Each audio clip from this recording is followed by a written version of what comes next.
to God be the glory, great things He has done. Tapu ki e tolu tahai o tua, upune hawhio, e tau o tolotonga. Tapu ki hau e o tunenite, tama o tupo o no. Tapu ki e kuini nanastau, o fufu lupe o roto bahasi. Tapu ki e keletele eiki, o funga mana mo ui. Tapu atu ki Fakalangilangi, o e katoanga mamalun, tama ko pilinis Tungi. O e fungani matai koloa, o e funga atele. Ka koe Palestine lahi, o e kautaha ko tutuku, ai Kolisi Tonga. Whatapat ki hau eiki, o e whanua. Tapu ki e pare mia o Tonga, pa moi pule anga. Tapu ki e eiki minista ako, o na po pensiman e penisa fifita. Whatapu ki e tare ki ta ako. Tapu ki e CIPTA, ma komiti ngawe. Whakatapu atu ki e kau Fakaafe. Kotoa, o tau. Whakataha i Holo Lopaukamea i he pongpongini. Sola Moimoi o tau i he Holo. Tuku mai mua mafto ki mana mo ui. Hak whainga maarie ki whakatau ke i atu ai ahoni. Hiripe ai whakahohaa. E laka mai ai kau whaiako ai Kolisi Tonga ki wafi ma tahavalu. Tataki a te tauhimi, e matapure lahi, mafito ki mana mo ui. Lotu ka mata e whaiwhekau tanela tō moua. Me lotu ai eiki. Lea whakawhilo aki e whakahauka atuia e ke whanua. Tau taritari, ai kau ngā aue, o e whunga mana mo ui.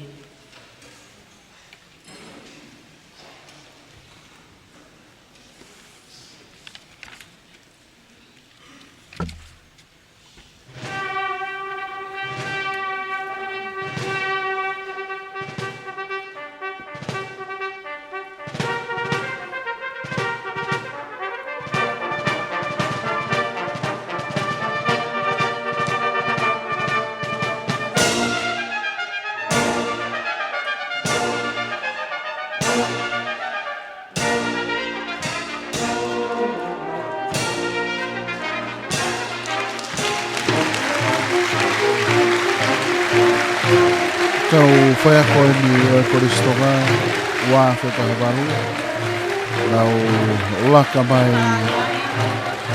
i he tokalama tānaku hakoia o e pēpongi. Tataki me peia he tiutalahi o Kolisi, kefu whanua, pia tok Moimoi mai ai e toenga e kau tiuta, ko e kau whaiako. Wataha pia mona o ngahi kauni whamoni ako, ko ngahi tata.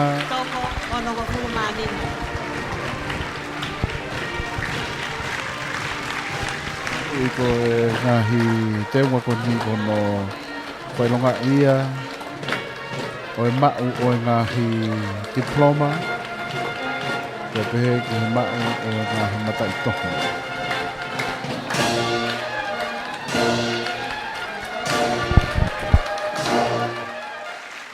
Auxiliary staff, Togono.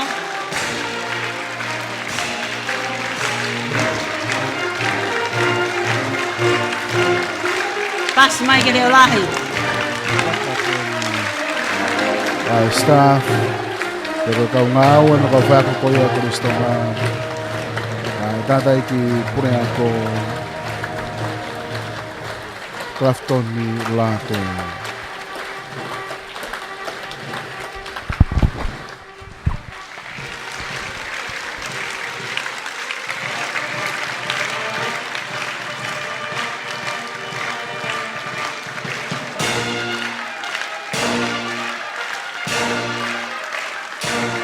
Kon pule, Solomon de moto, ana de coso, Tongatapu pule ako, Kevita,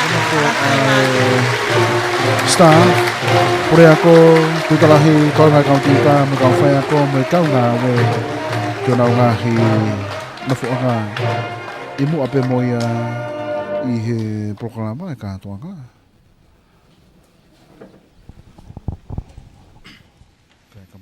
Proklama pongpong ini. Koe whalawhalahim, e ka mātak, Ai Ouau Tanaki ngai wafi ngoful mavalu. Ya moek tatau. Ki api ko funga namba ui. Kono hongof te au ngoful mawha himi. Mitala wana mo valu. Karaki. Kamu mea ki tau hiva. Egi koe ofa au. Koe moana loloto. Pea ngalo i voki ai. E ku ngahi anga hia. Pea kua ofi ofi. E ku kovi ka tabe.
Tātao sisu, koe maufufuluanga, oku kalanga e kina, koe maanga ia, te atata ina ki mamani ko tope.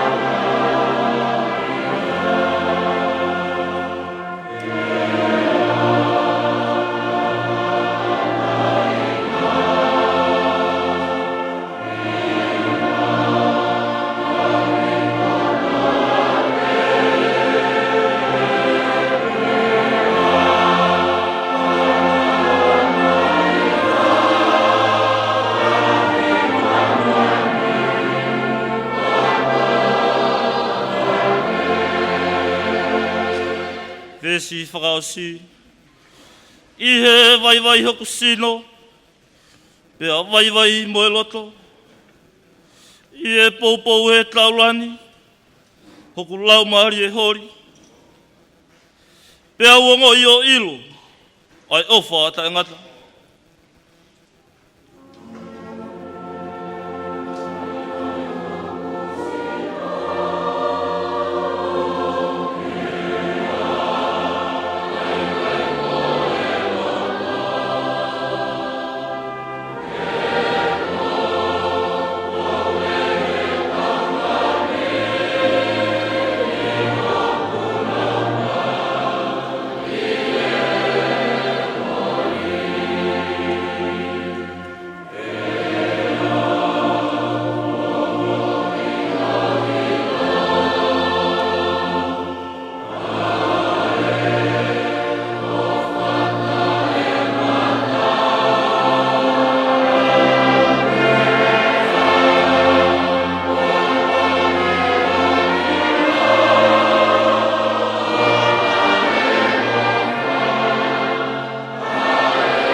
Ei ai a Fiona,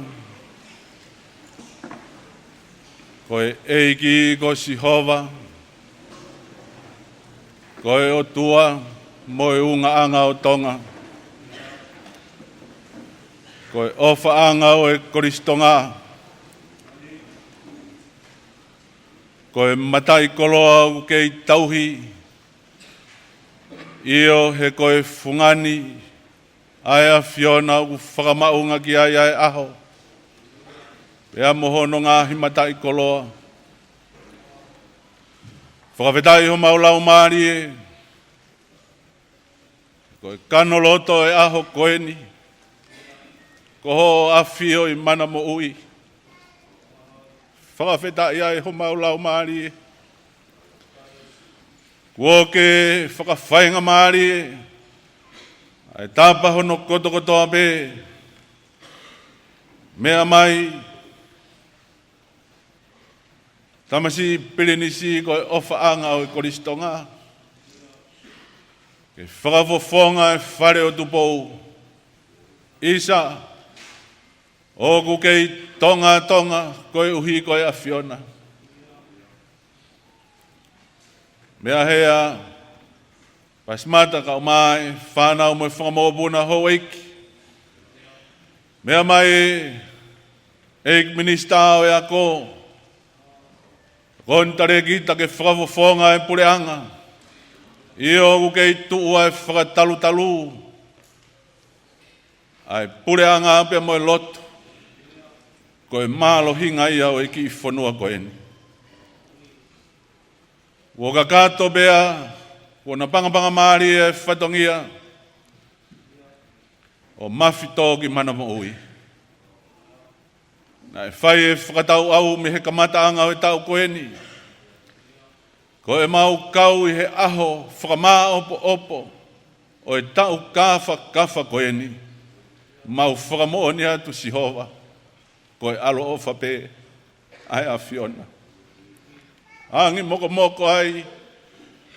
E vai ko atere, isa, o ku ngau e hono ngahi ngou e tupua, fia, hono lou a kau pe am hono kakala.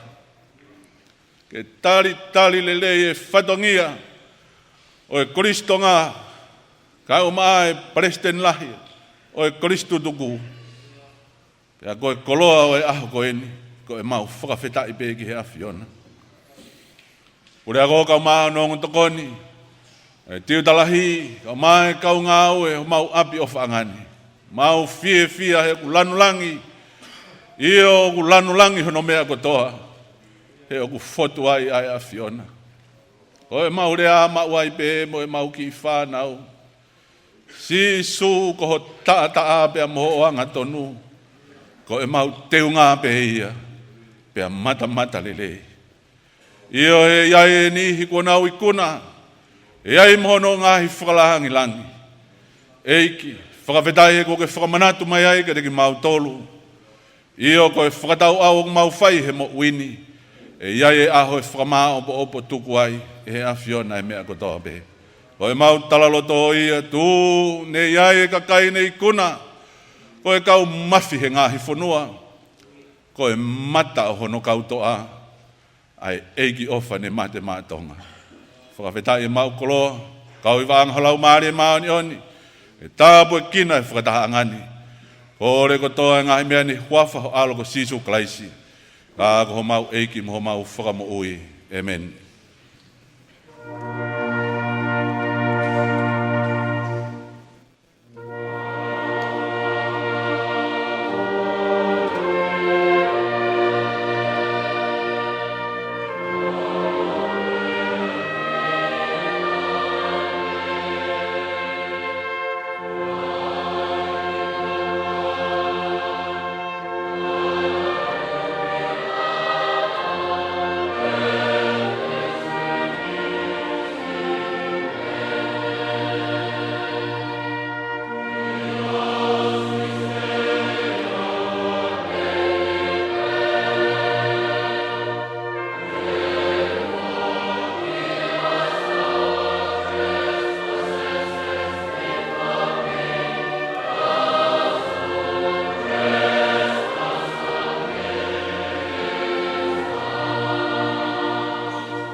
whamalo ki he lava i tau Lopaukamea, ko ren ke tau taritari a tiu dalahi, ke fufonua mo lea whakawhiloaki.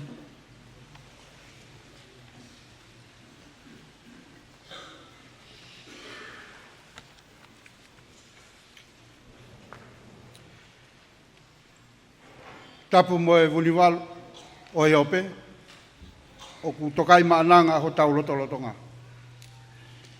Tapu mo e laa o Tonga, kingi tupo wono. Tapu mo e tama pirinisi whakarewerewa, e Serene, Highness, pirinisi Tungi, ko e Fakaafe, Fakalangilangi o e aho. Tapu mo e kere tupua o Moimoi. Tapu mo e paremia o Tonga. Tapu mo e minista, pehe ke CEO o e Potungawe ako. Tapu mo e whaiwhekau o whatongia he aho. Tapu mo e o ik tutuku mate maatonga ko toa pe. Tapu mo e kau tauhi whanau, PTA, mo ngahi tuunga ko toa pe o whaafakatapua. Ka ata ke motuani, ke uwhafofongai ai pure ako, mawhito ki mana mo ui, mo e kau ngā aue ko toa pe o e Kolisi Tonga. I hono taritari, mo e loto, haka he langi kua tau. Ai feitu una, tama pirinis Tungi. I ho toi mea mai, ke whakakoloa a Lopaukamea he ahoni. Ke tātuku e tau katoa ngā maalari. Aki a tānak tuunga, ai whana wako, Kolisi Tonga, ke tau wafe taha walu. Tama pirinis, ko na panga maarie a mana moui he ahoni. Ko alo e aho o tari mei mua, ki ato e tau, ki au tolu ono. Ka ike i tuupe moe lau, ai whatongia teu tangata o i Kolisi Tonga. Tama pirinis, o ku teu i a tamasi Kolisi Tonga ke kakato. Whakasino, whakatamai, whakalau maarie. Kene riaki mo ui, mai moto o Tonga, o tua mo Tonga, ko kutofia. E ka riaki mo ui e tamasi Kolisi Tonga, mai o tua, ko e toki tonu ia e tau moto, ko e mate maa Tonga. Tama pirinis, o kuata ai popoaki tala monu. Ofa ke me i te pemua, ai feitu una, ki ahoni mohono ngahi polo kalama. Peka iai hamare renga, e kai ke tuha moe aho, o kua kore, ke mau hufanga i he keresi, ai pirinisi o e merino, ke ne whai o mau whakakakato.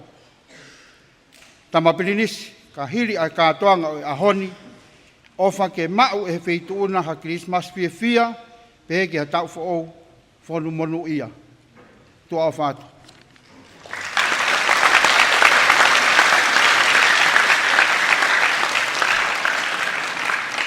Hei Fakalangilangi. Ko talo e kamata ai tau wike maalanin, mo whai whatongia, ai si kau wifi, mo kau hiwa, ai Kolisi Tonga. Kau kai fie tūku ai loto tō, ai whai fi, au la pei kolope aua, ke whai hatau whakameite he ahoni, mo hiwa, me kau hiwa, o iloa, ko e taki mamata. Kolisi Tonga, tau taritari, ai kau hiwa.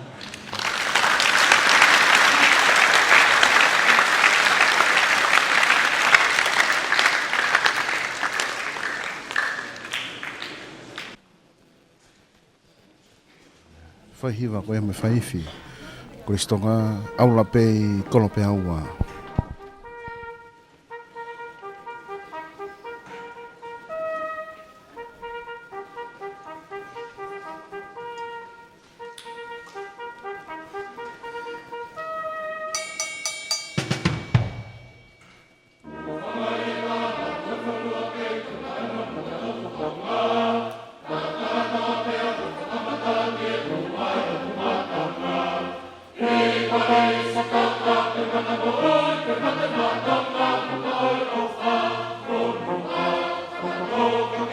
Oh,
taha veni nga hiva pehe kolisi. Ka ku whenga au na pe kolope ua ke whakawhao mai mo pe ni mo kau hiva. Una ke, i ngahi ahoni. O whakamaunga pe ngahi mātanga ia o Kolisi Tonga. He tāki riku, e tāki whanga. Ahono whaunga. Kau kore mua ke tau taritari. Hai puri ako, me whakamatala whakatau. Te vita kalafton Latu.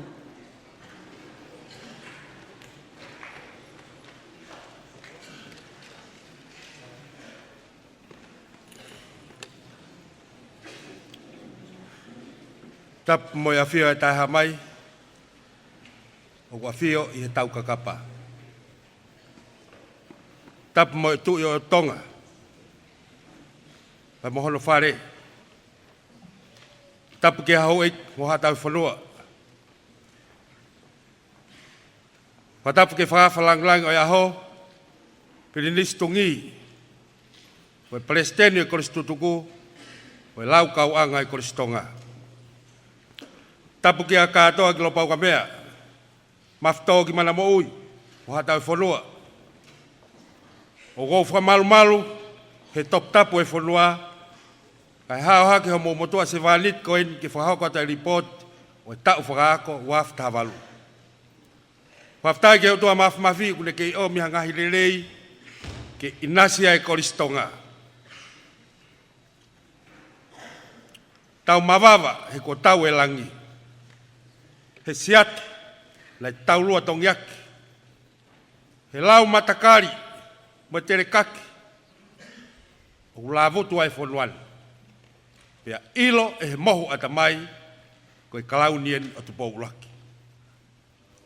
Koe pou mama, o ako anga koe mate maatonga.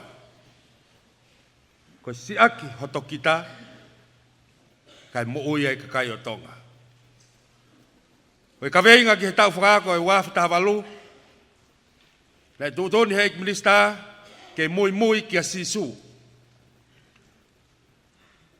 Lai whakatū rewa ngahi tau mua ngā au he ikminista o ako, o tau, ke au si ai visone.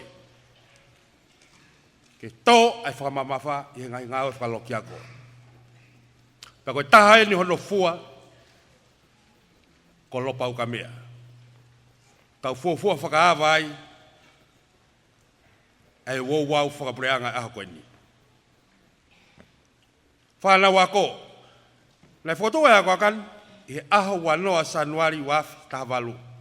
Mo iwi ke palani e kauwhai ako, ake a kauwhai ako, e toko whitungo fulu. Nei whakatoa e whanau ako, he ahaua o February, mo ha whanau ako e toko walu ngeau, walu ngafulu maaua. Koe kauwhai ako. Nei kamata ngau e tau whakako ni muha kau ngau e toko whitungo fulu. Kau ngau e toko ni e ono. Pia kauwhai ako e toko ono fulu maawha. Nei kau fo mai a whalakiko whala moeloa. Hiri hani ako i Nusila. Serene voi Kias Plescott, Caroline Sivo.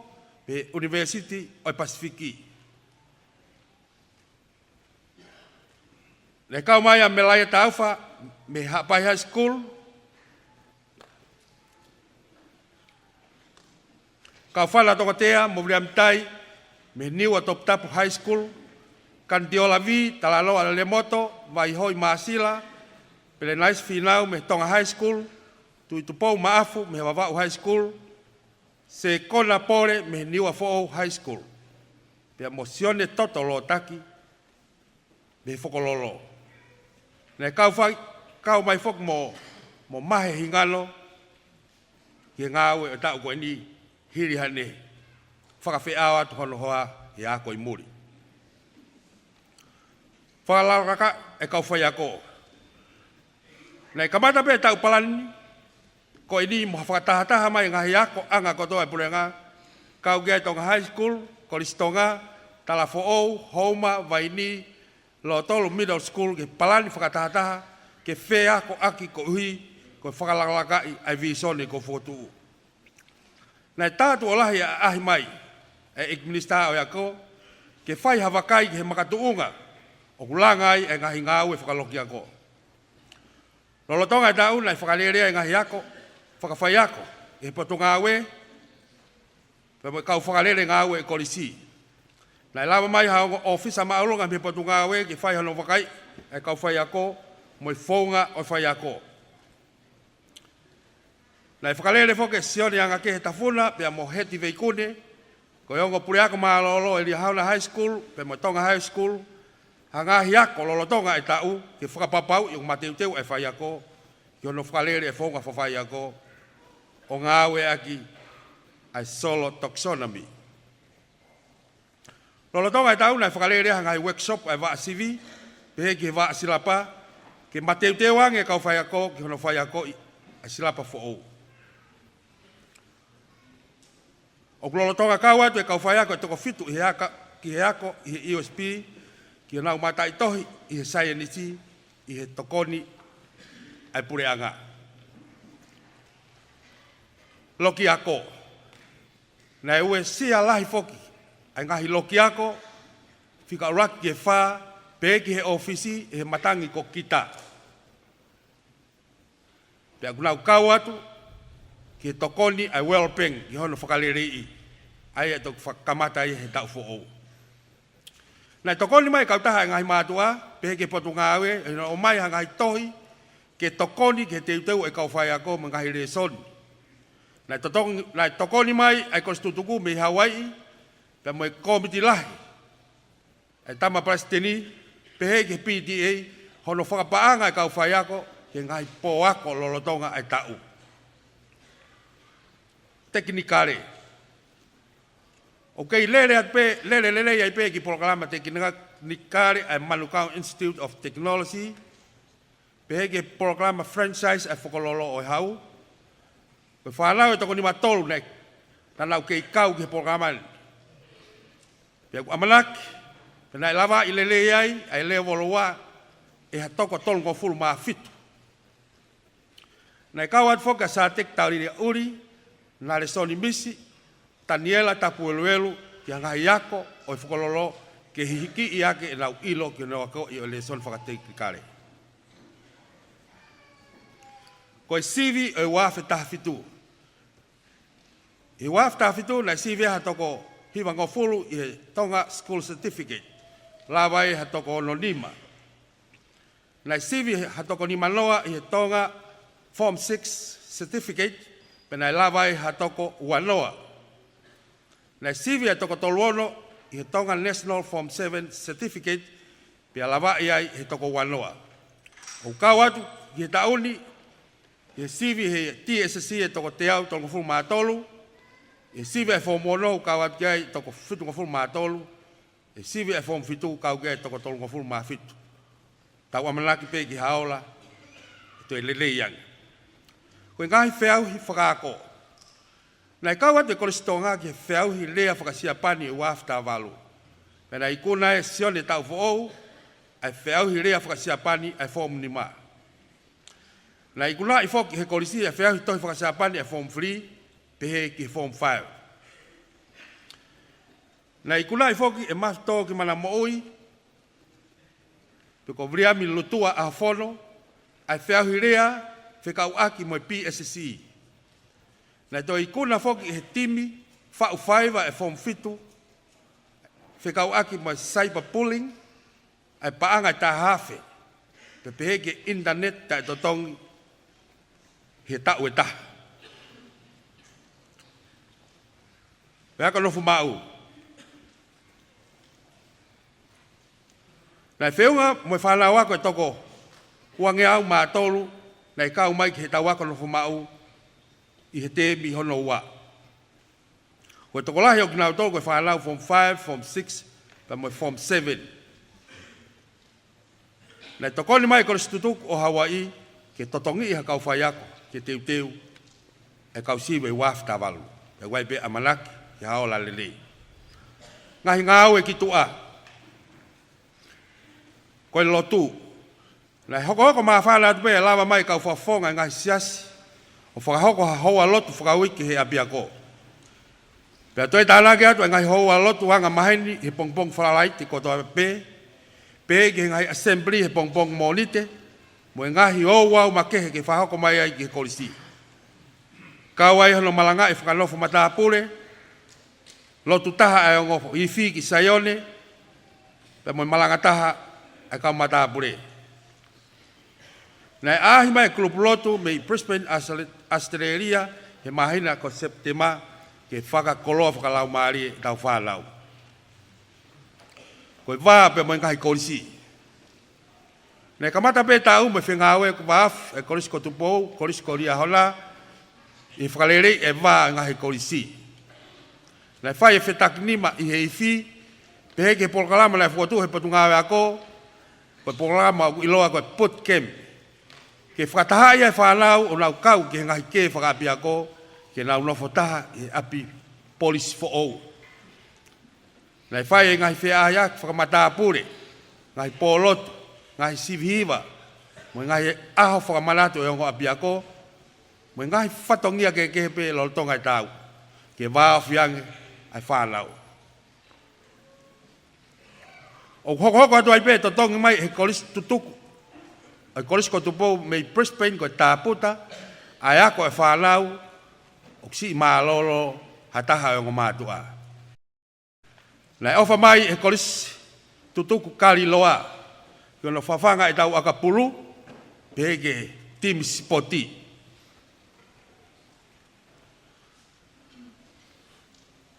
Koe awesome blue, koe tahai e Kolisi tutuku e Kolisi ko tupou, unau whoake pare, panga tahafe, ke matapure lahi e tau koe ni. Koe spoti atelita. Na ikai lava mai spot, na ikai ke lava spot atelita e wafta havalu mga tunga e matangi ko kita. Whiauhi sino lelei. Na ikau atu e Kolisi Tonga ke fuafua whiauhi sino lelei ngahi ako e wafta havalu. Pena ikuna ai unga vaiola ai pare uruaki koe trophy wa scholarship totongi ake ku wafta hiva. Na tolu ai alisiate halai fonua koe trophy pa mo scholarship totongi ake ku wafta hiva. Koe soka. Na kawa te whaana wa koe toko nima ko te vita siri, te vita vailea, sione wa enuku, o pestu i whangaloka, te mo kalaka ua whai wa ilo, i he timi whafonua under 18 na whalawat ke Cook Island, koe tau e qualify ke Youth World Cup. Akapulu. Na lava te whiahui akapulu e wafta walu, pena ikuna he Kolisi Tonga e grade 2A. Pena e ua, he senior, grade 5, grade 4, grade 3, mo grade 2, pa mo grade 1. Na whalawat tu hatoko tahalima ki New Zealand, he under 15, pa mo under 16. Na whahoko ai o kalani, na kau kea Wesley Tonga, Briami Wasi, Briami Tua, Briami Tangulu, Briami Kolofai, Briami Fonua, Victor Tangulu, Thomas Finiangalofo, te vita tau kei aho, te vita talakiha moa, paea tui kolonga hau. Ko mau whainga Maria ya Thomas Finiangalofo, te vita tau kei aho, Briami Fonua, ale renoa, Briami Wasi. Hangahi sekolah sipiako ki New Zealand. Kawat mo te vita talakiha moa, sas mo henoa, pe mo Latu kefu, kia sekolah sipi ko o mai Silva Pain. Na kapteni atu a mafto ki mana mo uhi, pia whaiako a solo le moto. He wholau e tim whafonua si tau hifo he tau tahavalu ki Brisbane Australia. Na kawat kia ia le msi o moalo, una loto wha, una loto fonua, sione Oscar, sione Lolo, se mis kaufusi, Briam na paa, saya muri, asaeri na paa, lotiola po mee, Paula mataere mo aisea agau ola. O maua whainga maarie, o Briam lutua a fono, ke vainga siapani, he tau fo'ou, Briam na paa, ki siapani, remsi o moala ki Nusila. Akapulu liki. O kawat fo ke whanau e toko nima ke tim whakafonua under 15. Ko sias mo inoa, si o kiwaha ko inoa, ti kon taufa te vita haangala. Pia toko ua, na kawat he under 17, ko Sen Bruno Lile, pe mo mawe vai tang mala. Nei kawat mo siasnai ki tim whakafonua ai mate maatonga nei whrawat ki New Zealand i mahaina ko Okatopa. Aka pulu wha Amerika. Nei kawat e whanau e toko tahaua pe nei whiri ai ki aka pulu wha Amerika pe aku whainga maaria Samuela Mausa Palu ke wainga i Amerika i a scholarship mo haako. Koe Academy. O lotonga lelei pe tau Academy, pe aku whiunga mo whanau e toko tahaua na lau flower to he wafta avalu, i he ngai whainga maari aka pulu ki New Zealand mo Siapani. Aina kau kia Sonevuna, Manoa Latu, Lata Tangimana, li ekina kau fusi, li sala finau, Solomone Funaki, Whakataha Haviri, Patrick Whakataha katoa ki nautau nau flower ki nautau ki Siapani. Ko whiri moe hala, whakaongo le amanu, leni tau whateau, whatai moala, na nau wholawat nau tau ki New Zealand. Ko hiva, o kei lelelelei bea hiva i he Kolisi, he aho tūsite, pa moe aho tua peruru, aho no a koi. Ko teu e ngahi himi, ke ngahi whakatahaanga, me ngahi antema, he aho e Kolisi mo tānak tūnga. Ko whotu whoke kwaea e Kolisi, pa ko nau tolu en na nau whakaari lolotonga i tau kātoanga. Ifi ai Kolisi. Nei kau atu ifi ai Kolisi ke ngai whatongia whakapureanga, whakakolisi tutuku, hange ko ngai mea whakaeiki, ho eiko tutuku, pa mo yako lolotonga, pe ke ngai whatongia whakapureanga lolotonga i tau. Na nau kau atu ke whiau sivi ifi ai ngai Kolisi. O me tari polonise ai i he A-grade test piece, street marching, pe mo hibi. Pe metal sirivai i he group B, great march, street marching, pe mo entertainment, group A. Koe fu whakalaka eni, wa usia heifi a Kolisi. Moe a Kolisi. O kei hoa ka pēle a lelelelei moe a Kolisi, ko i whawhanga ai hoa kai mo poku wa ta pe fiafia ko mau. Kau gai manioke ko talo futuna, ko talo tonga pe ke kumala, pe he fo ke Vestapolo.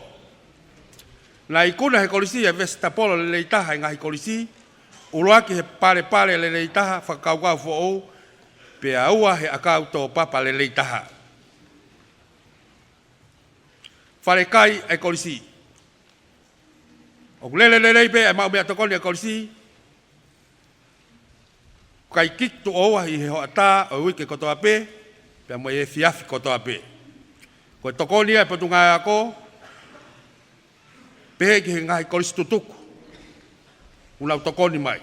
Nei tokoni mai Kolisi tutuku a Australia kono whakalelei ai ato, holisi, whakamatapa, pe ki hono tailai a whariki, o i lok teu anga mea tokoni. Nei tokoni mai, e potu ngā awe, ki hono whakato e ngā awe koe ni. Koe whakahoko e ngahi ngā awe whakalelei koe ni, nei whai koto ai he tau whanau teknikare. Ngahi whatongia ki tua. Nei kau atu e Kolisi Tonga ki he laka wharearea, pe ke music festival ai Kolisi Kotupou. Pe ki he aptanga e Latu pe moe aahi ki whalele o Tonga. Koe kau aahi ki he Kolisi. Lolotanga e tau nei aahi mai eknistao e ako, pe ki tare kita e ako, pe moe kau ofisa ako maurunga ke whai hano. Ngai whakataha mo langa ke ngau e whakaloki ako. Nei aahi mai a palofisa o Kus Mahina, Se Michael John, Siliva Peini, Paula tau moe peau, Siuta laulau pe alu, Tui Lotolava Kaivelata, Willy Lousi, Sinali Latu, Dr. Uhila Moelang Fas. Sioni anga ke tafuna, pe ke heti voi kune, lotonga tau, ke whai hatala talai whare, mai tau whalau ko hui ko nau kahau. Whakamalo. Whamalolahi ki he eiki minister ya ko, pe ke tare kita ya ko, ingai tokoni ko toa pe, i hono whare i mono tataki, na e o mai ki hea kololotonga, i whahai tau whaako, whaasikoi. Whamalo atu he ngai tokoni whawhai ako, mo ngai nau ako, i hono teu e whanau e whunga mana maui. Whamalolahi ki eiki minister ya ko, pe ke ne komit whakalakalaka, he tofa hala whanonga, ke langa ke, ho tau apia ko, pia ko vi sone ko ia, o kuia ipe e amalaki, e hoko. Whamalolahi ke sea PTA lampet havea, pehe ke ne komiti pure, e ngahi tokoni ko tape, ki he ako lolotonga, o tau i hono whakato e ngahi nau, ke kau whai ako, whare kuki, ngowe anga, loki ako e teknikare, pia ko pehe ke hono whawhanga o timi akapulu. Na lau tokoni foki hono renovation ngai whare mohe. Na lau tokoni mai ki hono totonge kau whai ako, lolotonga e po ako e tau koini. Pehe ki hono whakapanga ngai pare o ta laktuunga. Pea mo tokoni panga ni mafe ki hono whakatau e teunga i kau ifi. Whamaloat ke President lahi e Kolisi tutuku. Tama ko Tungi mo ne komiti ngawe. President o New Zealand, Amerika lahi, Australia, Hawaii, i he tokoni ko tape ko mo whai ke Kolisi lolotonga. Ngahi pare o tānak tuunga. Tokoni mai e Kolisi tutuku ki hono vari, mono whakanau i ngai whare teknikare. Pehe ki hono whawhanga o timi akapulu. Pea pehe ki hono totonge kau whai ako ki he po ako. Pehe ki hono langa fu holo whakaholo mamata koini. Ke whakato e ngai whatongia o Kolisi tutuku. Whamalolahi ke hoi Kolisi tutuku Amerika, New Zealand, Australia, Siapani, Fisi, Hapai Veu, Wawaulahi, Niwa Fo'ou, Niwa Tongatapu, te mo eua. I ngai tokoni ko tapena mo whai ki he akapulu i whahaita uafta havalu. Whamalofo ke Presidente Kolisi tutuku Hawaii ai sea vulangi, Latu fulwaka, Sione o ngotau, Fotu uatahi, Uriti fie tonu, Wesley Tafuna, Christopher Taufa, mo kau Kolisi tutuku to abe mo tokoni mai e panga tahamano, kono teu e whanau sivi tau waf tahavalu.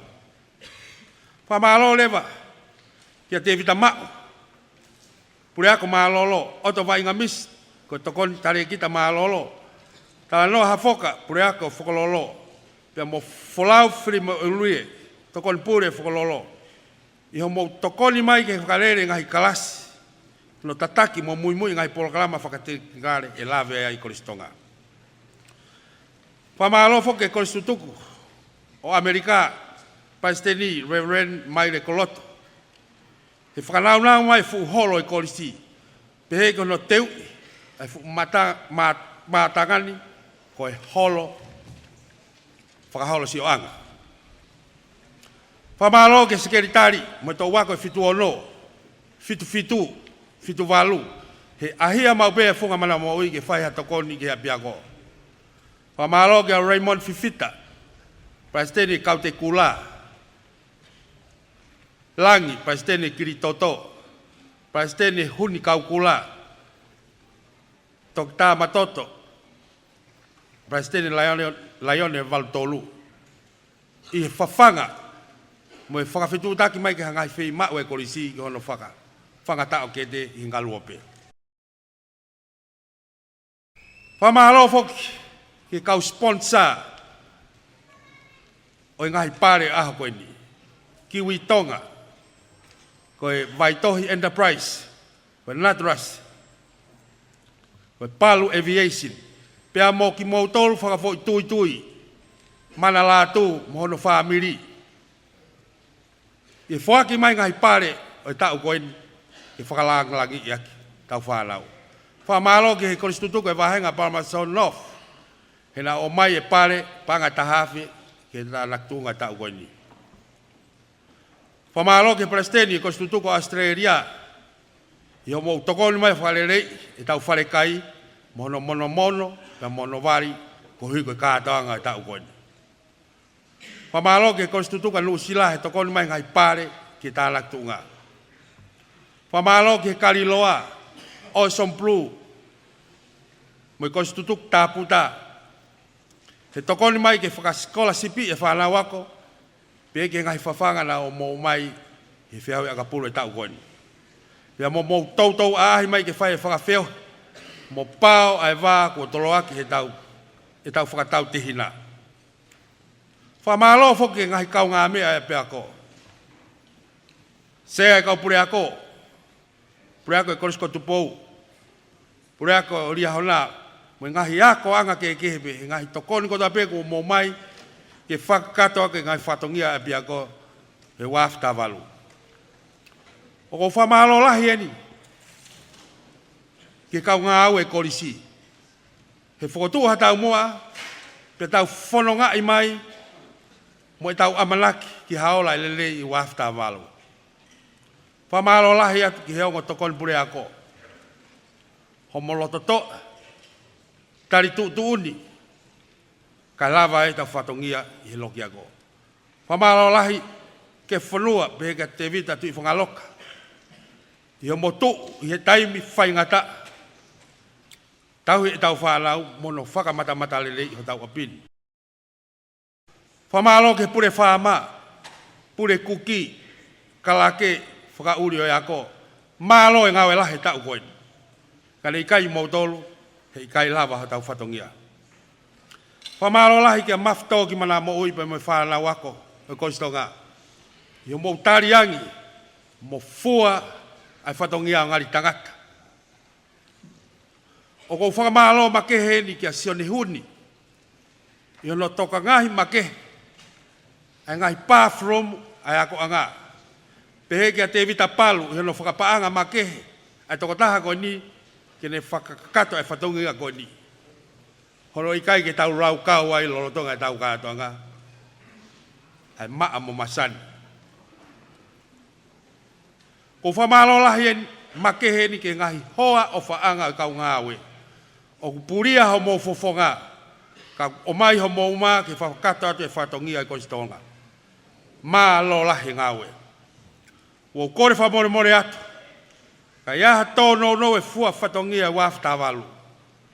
Ko tōno no ia e motua koe ni. Ka ko o atu e kore whamore more. Tawangi ke mo mao ha Christmas fia. Wa tau fo o moluia. Leve vai malanga.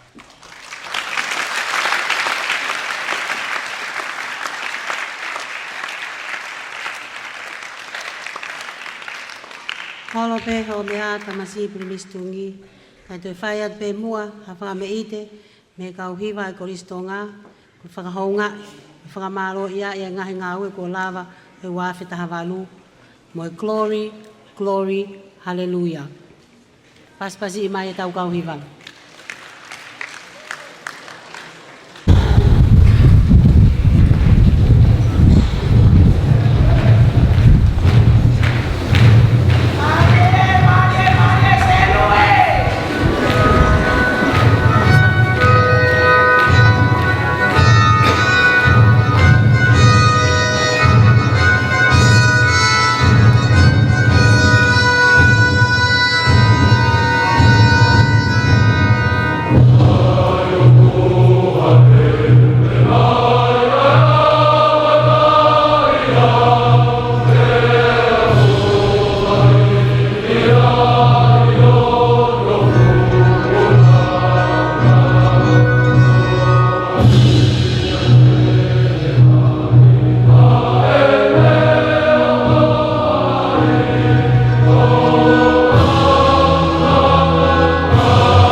kita tu pangaloka, ni ngai pare pangokiano, ni holo kontaha ki bomba, dalam kina gaya, kita kaya malu gaya ko.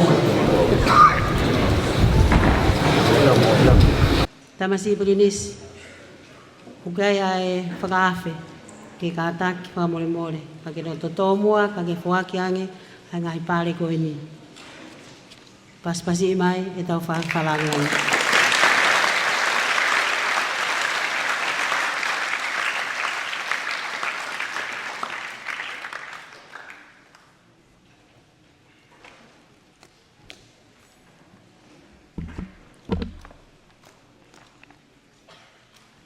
Kore bege u kamalmalat tala apa ko muakiaki e katongan kai atamu mutuani ke whakato whatongia kono ui atu ai ngā hipare make i tapa kitua o ako i tau afe mo fulma walu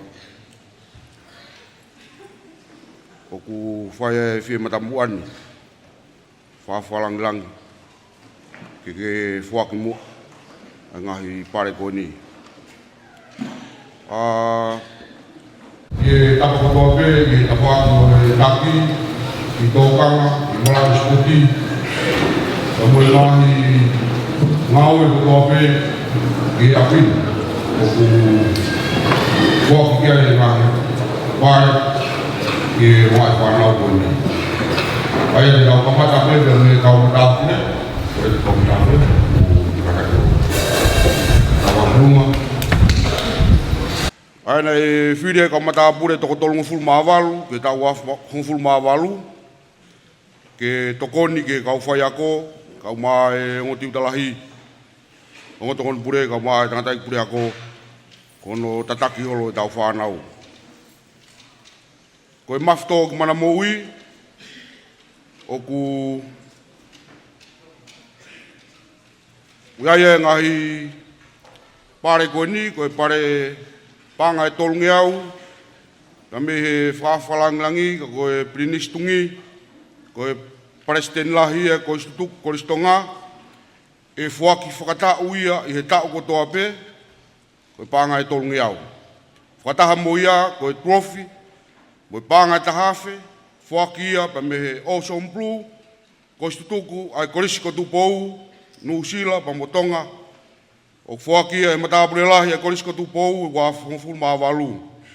Kono whailonga, kono whamalo ia, ai ngau e rei, kua lawa, tau e nima, kono matua e whatongia tauhi e merino mo nofu ware rei.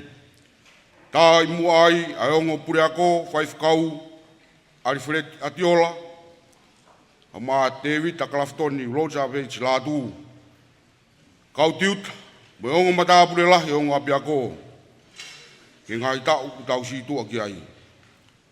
O fuaki e ngahi pare koe ni, a mo hingoa, mafto ki mana moi, e waf taha walu. Me holonga, wawa, hawe luriku, hadeho Tongatapu, Uriami, Lutua, Ahavono.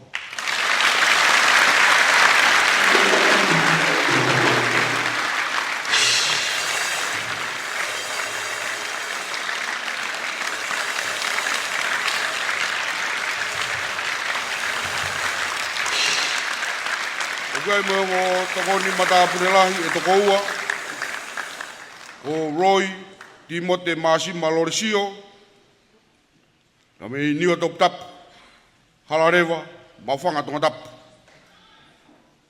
Oiki motua koni e Fakalangilangi, o ne whafonga e te whanua, i he akapulu, i he tau wanua unau flawat, ki tua pureanga.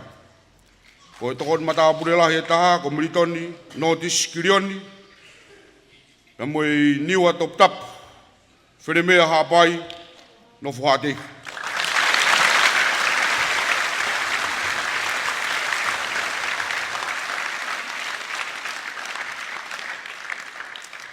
Ka me i tuane ki ware wawau, whanga Tongatapu, ngalu, whakaongo, laukau, a waia.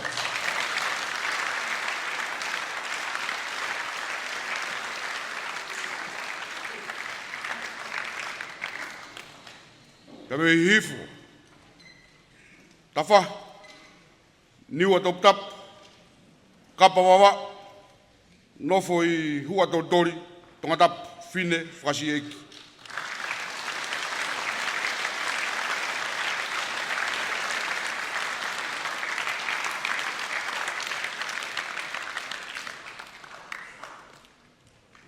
Ka me lofanga hapai, kolovai, kolofou, Tongatapu, mafi whanua.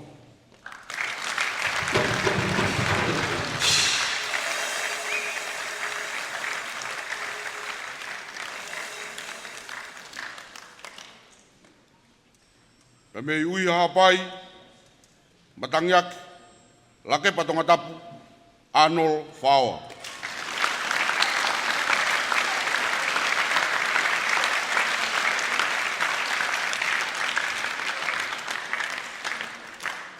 Wheretoa o tunga ke wawau, nofo kāpeta, Constantine, mama, waha wholau wulangi, whiwhita.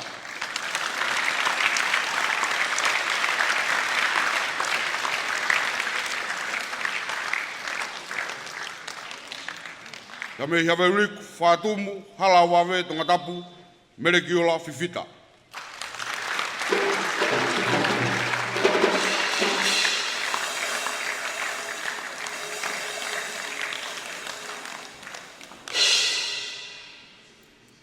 Me te fish, wawau, makaunga, malapo, longoteme, Tongatapu, soakimi, atnaisa, pāteresio, Filimone.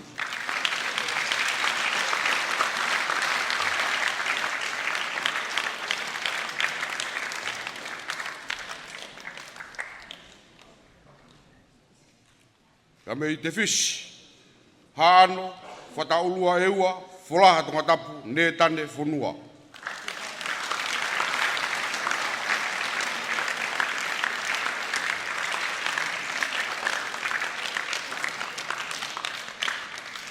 Ka mei haano hapai, nofo utulau, paresi, hingano.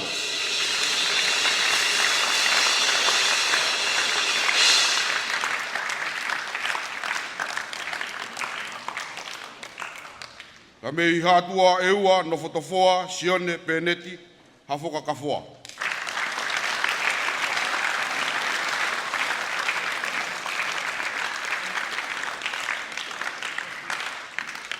Mei hofoa, puke, kolomotua, hatafu, Tongatapu, soape, taulafo, kaivilaka.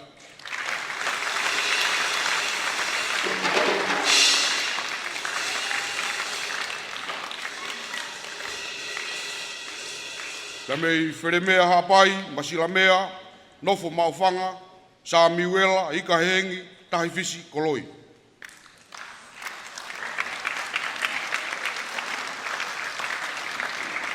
Ka mei vaini ai pe, ha teiho, wheremea hapai, sonatane langi.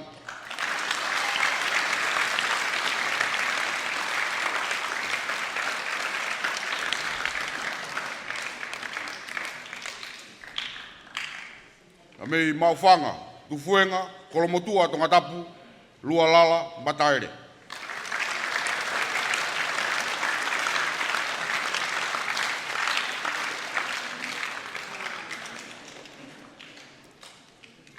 Ka mei whanoi fua hapai, Seben, nofo ha te iho Tongatapu, Aisea, Kenda, Nafe.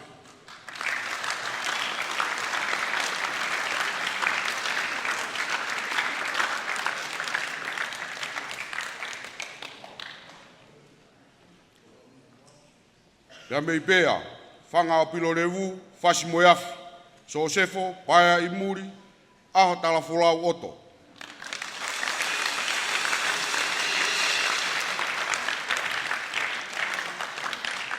Tuane ki ware wawau, utulau, Tongatapu, sione, tafoki, kai mau, pare whau.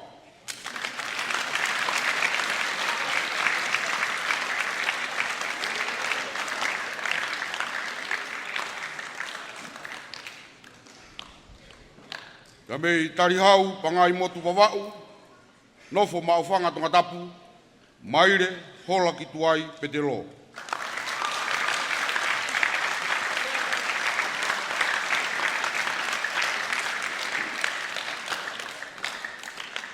Me ne afu wawa, fasi mo afi Tongatapu, Serene Tonga.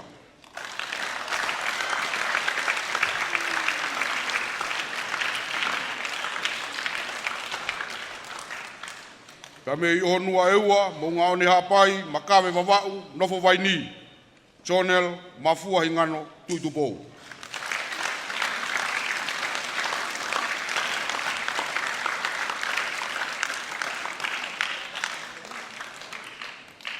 Me i matai ka wawa, nofo o vai wawa, i lapa Tongatapu, uluaki po tino, niu eiki, ula.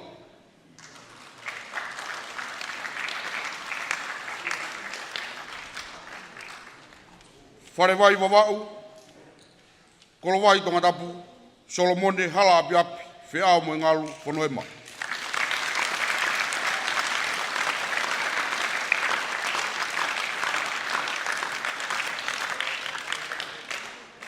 Me mo ngao ni hapai, whasi, hala wawe Tongatapu, bāne pasa, amalani, kipita.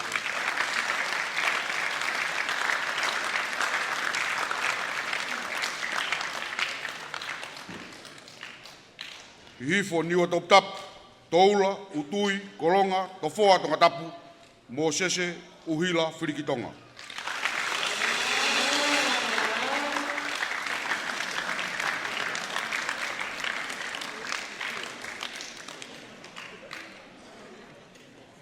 Onua eua, taua wawa, nofo atere, whereti, whanau i fōu, halatoafu.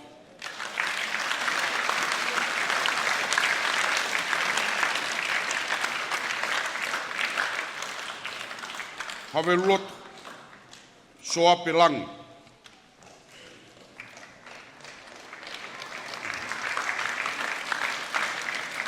Tonga rereka, tungua hapai, wheretoa wawau, nofo hateho, so sefo, sione, sio lui mai langi.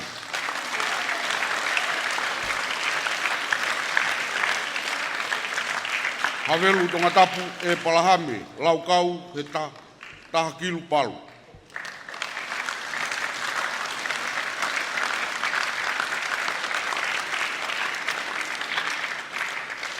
Ka mei fōu i Tongatapu, tari kawiri pita.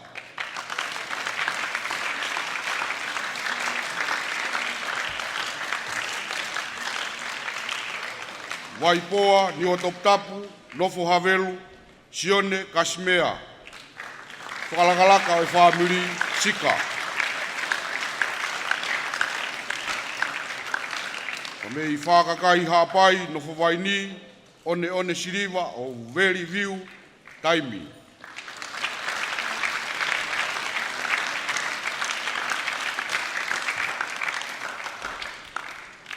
Me matuku, hawhewa, tungua, tua nekiware e ofu hawhewa, nofo ateho, se mistafa.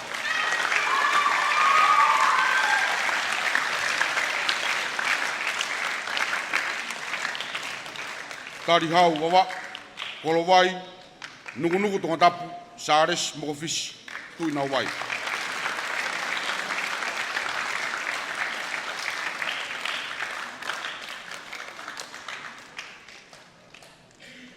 Toko morolo, Hawelu loto Tongatapu, so saia po mana wakala.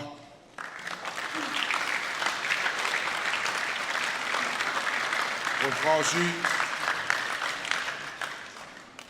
e sioni pāhulu.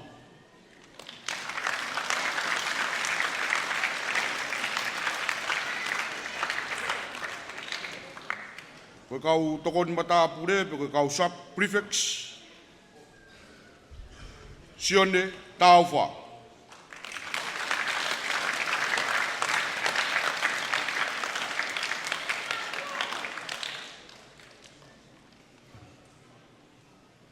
Utulau, hatei o Tongatapu, se misi halasiri.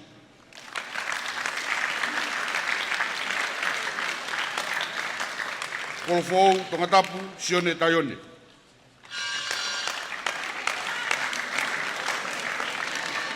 Longotembe, Tongatapu, sisi, soni, pouhila.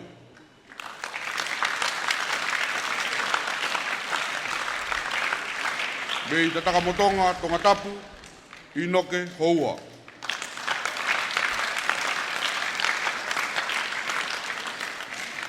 Kolomotua, Tongatapu, Magnet, Maf.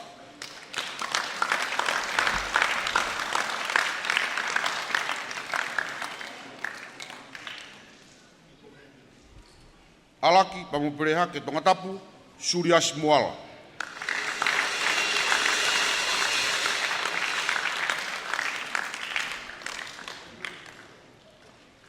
Kami hateho Tongatapu, Vaingalo, Fine.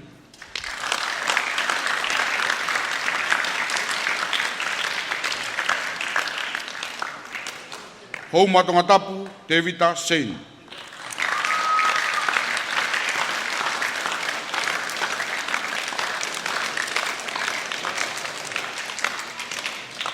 Nugu Tongatapu, Fauniteni, Tawataina.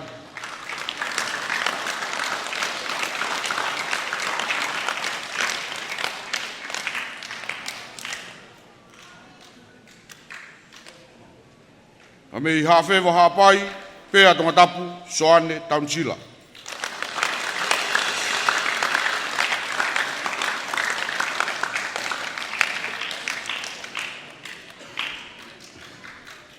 Kami fōui Tongatapu, Kolo Awhemui.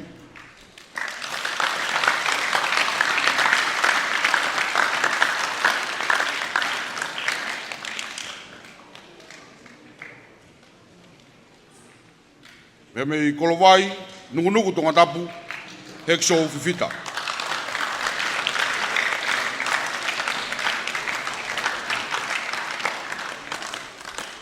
Wheremea hapai, Tofoa Tongatapu, Pongi Fustua.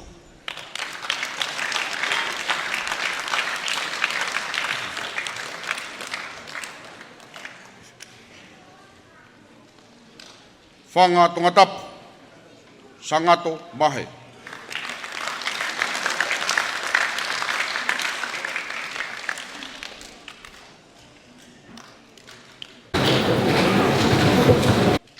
Matai ka wawa, hateo Tongatapu, Sosefo Mailanga.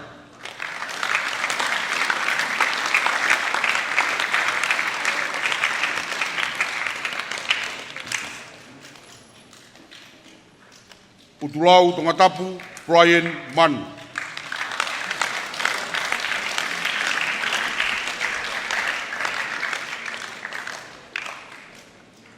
Watu Tongatapu, Paya Tui Kolongahau.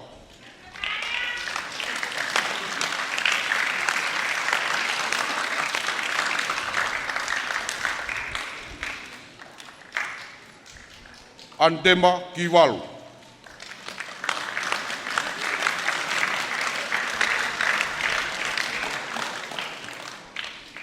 Halarewa Tongatapu, Moala Kaipouri.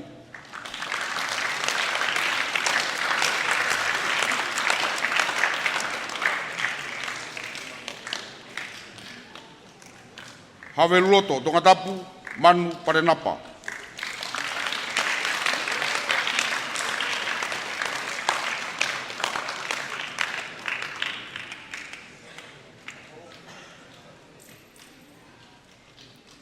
Hatehi Tongatapu, Tevita, Talaki Hamoa.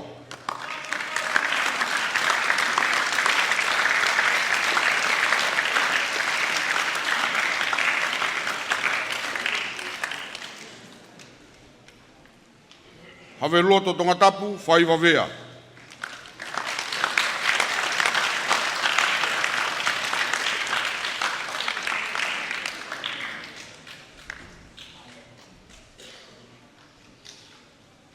Tofoa Tongatapu, Brian Taufi.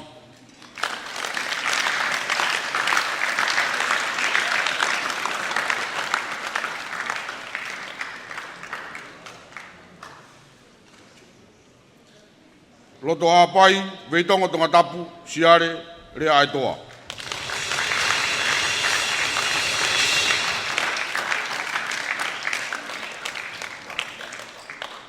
Kopua Tongatapu, Aripate, Lere Noa.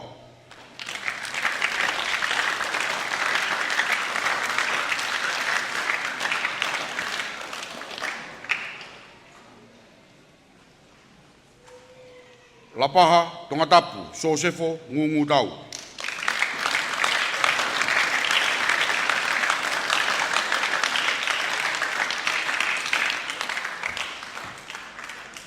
Kami have loto Tongatapu, Anthony Waterhouse.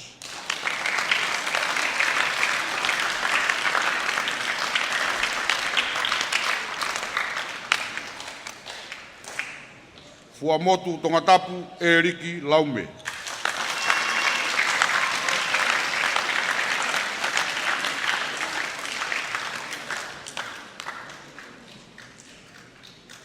Popua Tongatapu, Vaisiriva Moria.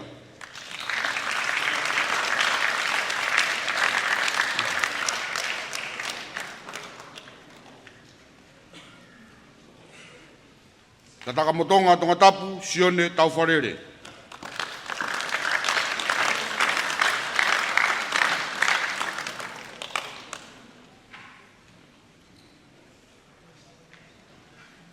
Have loto Tongatapu, Manueli Finau.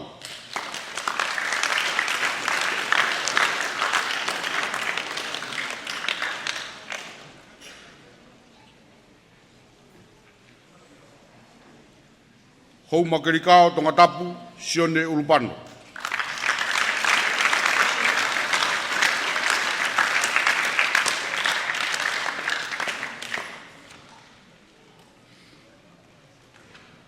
Tungu hapai, hateo Tongatapu, Sias Moinoa.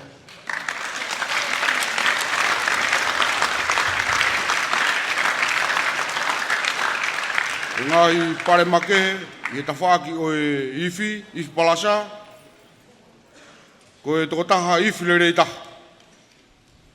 O ku iai no pare, trophy pa mehe PDA, Sosiua, Firisonu.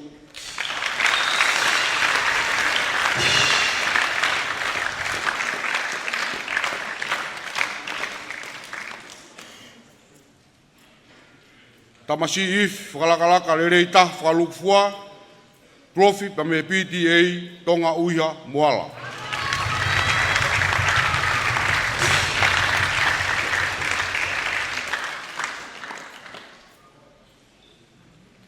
Tamasi if lere ita whanau ifi iki,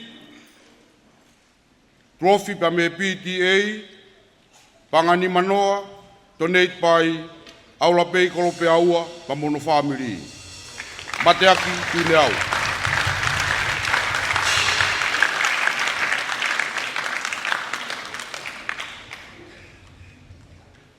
Tamasi ifi whakalakalaka lere ita he kauhufo ou, panga te au fuakia e fui wakawariku, pa moe family, koe whamanatu moken kawariku kua pekia, i wafengfulu fuakia, kia Latu i Tonga meigune.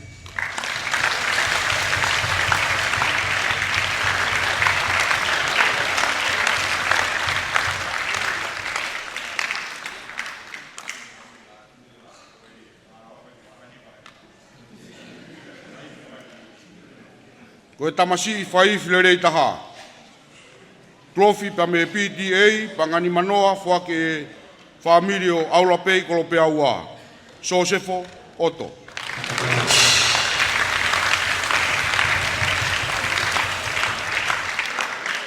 Tamasi teknikare lere i taha i heifi, koe whake pe moia kia Sosefo, Oto.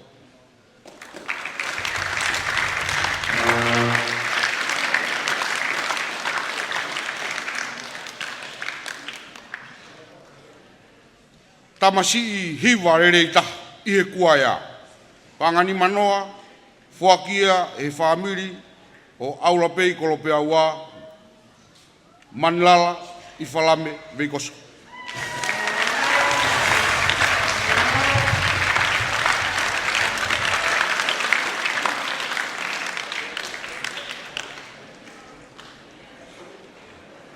E Fakalangilangi kuai me kau kaunsela a ifi, o gnau toluen. Mere ki o la fifita, Sosefo Oto,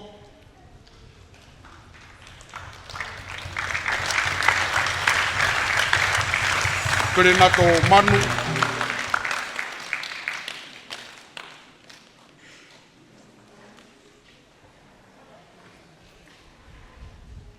pia mo kāponga rea, vea tupu.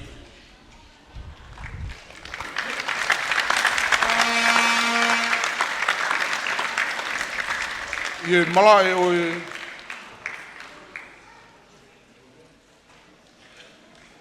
sipoti, ie tawhaki oe akapulu.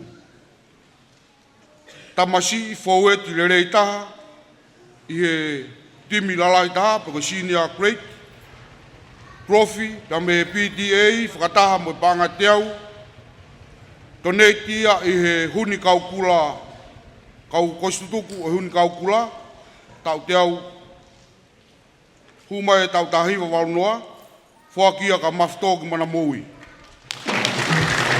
Iam au whonu.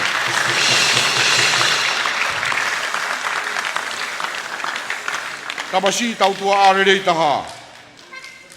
Profi pa me PTA, panga teau. Whakia i he kostutuku, kau taha kostutuku e huni kaukula, tahiwa walnoa. Whakia kia lemsio moala.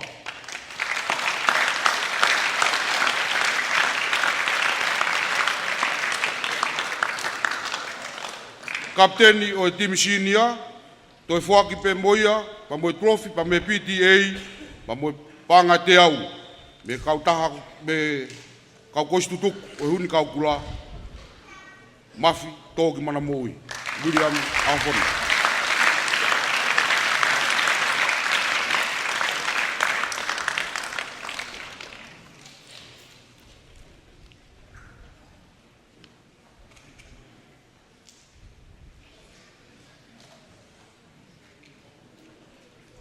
Tamasi wainga le reitaha i e timsinia, toi hafe. Le reitaha e timsinia, whakia ki whātumu. Profi ai PTA, panga teau, whaki pia me kautaha tutuku, huni kaukula, whakia ka lemsio moala.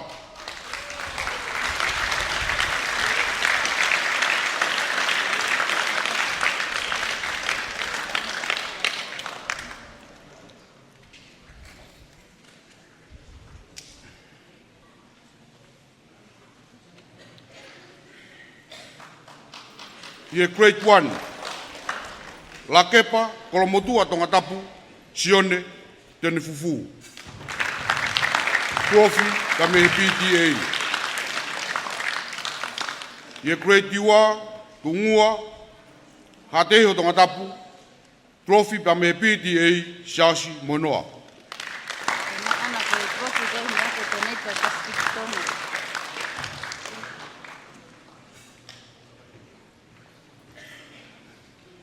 Ie grade tolu, Hasini, Mriamitua, Tonetia, e Pacific Tonga.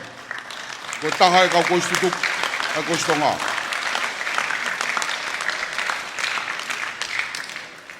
Ie grade 4, Sinamaki Maloni, me Vaini, Tongatapu, Trophy, Toneti, Pacific Tonga. Ko taha e kau koistutuku. Ie grade 5, koi prof, tonetia e Pacific Tonga, koi taha kau koistutuku, o nua, tofoa, nofo atere, whireti, halatoafu.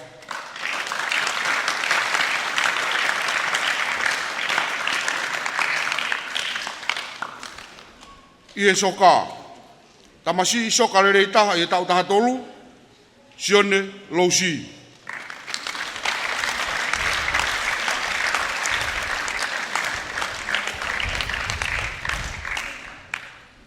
Ie tau taha no, te evita koloa, veitongo, Tongatapu.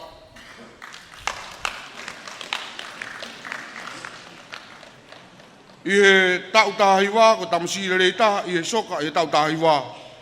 Rei mātua, nofo atere, i noke, Fort Liutoro.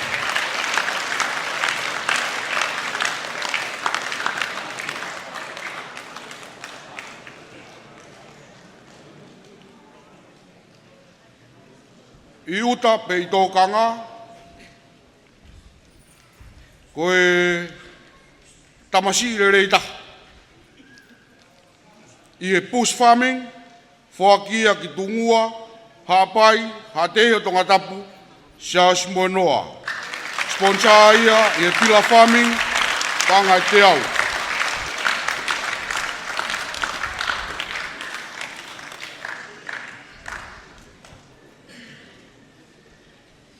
Tamasi tō Westapolo re rei taha.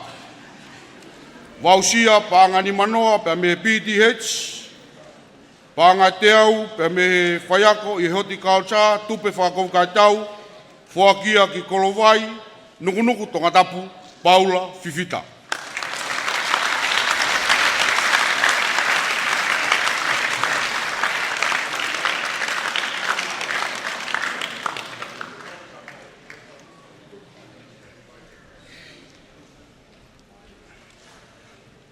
Tamasi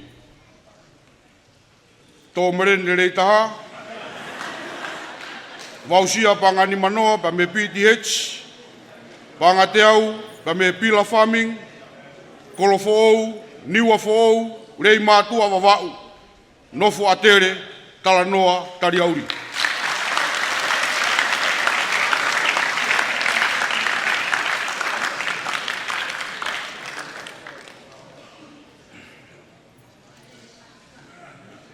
Tamasi o kune lereita.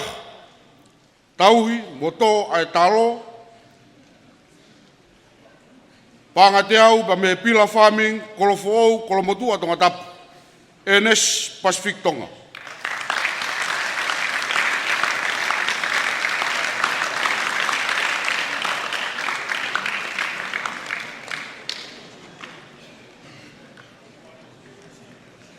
Tamasi tō kumala rei taha. Wausia pāngani manoa pa me PTH, pānga te au pa me Pila Farming.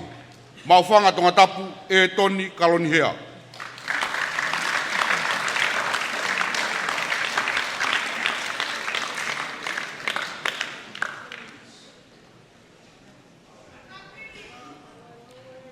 Tamasi rei taha. Taukei i tōkanga. Wausia pāngani manoa me PTH, pānga te au pa me Pila Farming. Niu tō ua Tongatapu, te vita manu.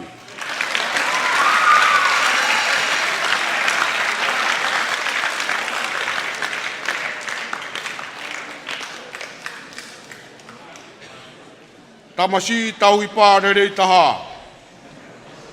Pāngani manoa pa me PTA, Onua, talafou, tofoa Tongatapu, manusea, parenapa.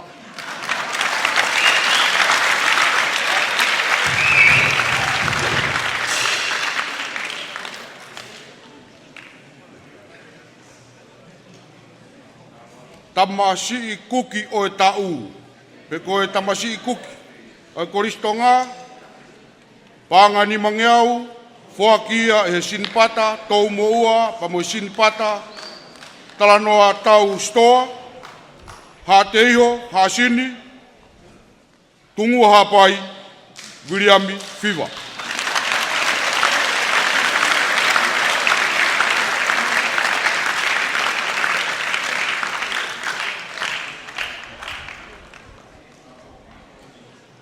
Bata pure rei tahang le tokanga ikina kau wakonofu mau, halarewa, maufanga, niwa toptap, loi loresio.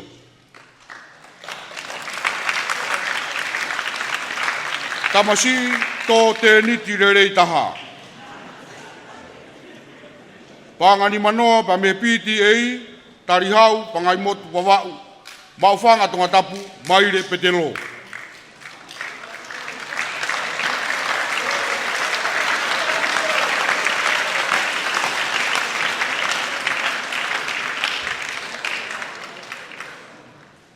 Tamasi I kosi le rei taha. Toka ngā kina o tawa pini ke maa pēa Tongatapu.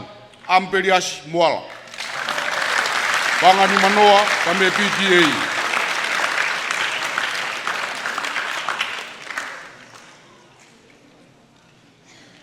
Tamasi lau konga le rei taha. Pānga te au whakia e ko istutuku ko Vivian Ciare na me Amerika. Whakia ki Kolofo Kolomotua Tongatapu. Highness Pacific Tonga.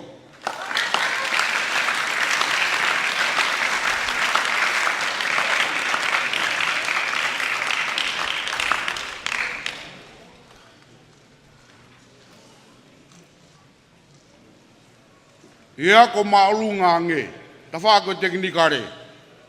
Ia e Polokalama whako, horticulture, uhila, engineer, pia mo e tufunga.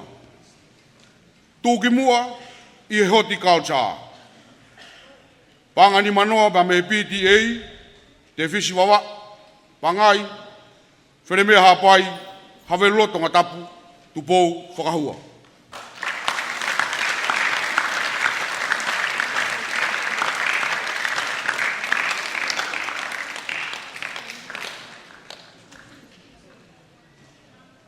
Tamasi i tau uhila rei taha.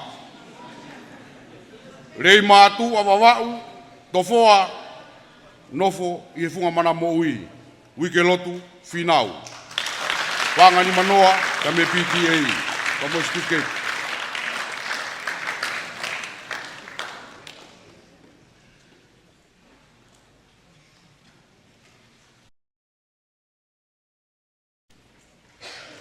Tamasi rei taha. I e engineer, scholarship to Tongiako, wā whetahi wā, whakia e koistutuku ko te evita palu, pa moe palu aviation.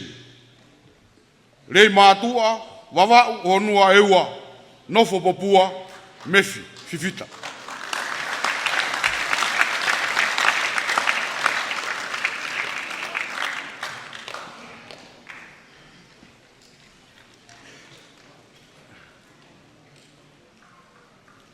Tamasi i tufunga rerei taha.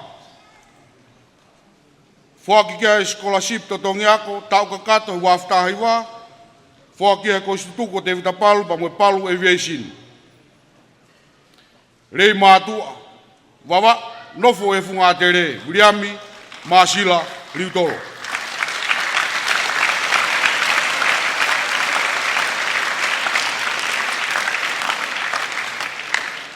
I e Polokalama franchise, scholarship i to Tongiako, tau kakato, whakia, koistutuku, te evita palu, pa moe palu aviation. Whakia ki whanga, ngere ia, wautu, wikirif, hake ai.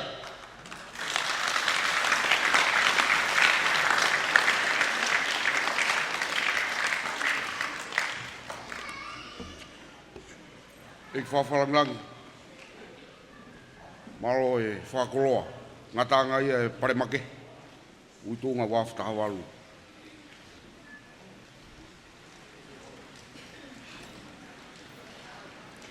E ki Fakalangilangi o aho, penindisi Tungi. Ukole pe mua ke u hao atu. I tala o whakina e kamata aki e Polokalama aho koe ni. Ka tā ke whine motuani ke hoko atu ai pē, aho noi atu. Ngāhi pale, whakaloki ako, me ngāhi kalasi ki, form taha ke form wha. Peo kai ai kore whi mata mua ke wheitu una, ke kātaki mua, kai toi fua ke mua e ngāhi pale koe ni. Ke tau kamata pē, pia me he rewolo e form wani, peko e form taha. Aia te kamata, pia me he ngāhi ki me whanau tō ki mua i ngahi lesoni. Hiri ko ia e ui atu ai tō tōlu tō ki mua i he kalasi takitaha i he levolo fōmuani. Pia tō ki ui atu ai tō hongfulu mani ma tō ki mua i he levolo. Tō whakatoa i a fōmuani. I he lesoni English. Peko rea whapitania. Pare, koe paanga e te au, Fuaki e Williami Siswha, pe me kautaha Kiwi Tonga Limited. Pia moe trophy, Fuaki e kautaha PTA, lesoni mathematics pe koe whika, lesoni sainisi, pia moe lesoni tonga moe anga whafonua, kotoa e ni me ngai pare, koe trophies, koe Fuaki e kautaha PTA, o Fuaki e ni, kia Highness, manatu ofa, Pacific Tonga, o koloko ou, kolomotua, Tongatapu.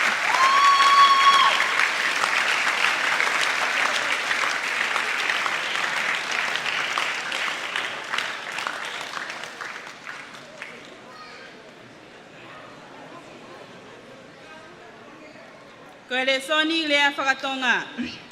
O fuaki e pare koni ko trophy fuaki e kautaha PTA.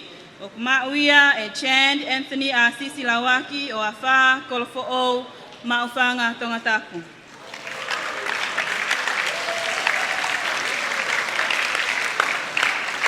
Ele soni creative technology pe moi movement and fitness. O fuaki ayongo le soni koni ko esikola sipi. Totongia ko tau kakato ke wafe tahiva fuaki e Palu Aviation pe mutevita Palu. Pea kia e pa moe paanga e te au fuaki e he Kolisi tuko e tahiva iwa whaake e tahiva hiva ko wate soni whil mohala o fuaki e ni kia William Welles Oliver Bojoa tuitakau. Tonga leleka hapai pahu Tongatapu. Pe ihele soni musika ko pale ko trophy fuaki e kautaha PTA o kumauia e kampeli sunia feke ila manu mataika ne aftahi masilamea homa babau pe amo uiha hapai.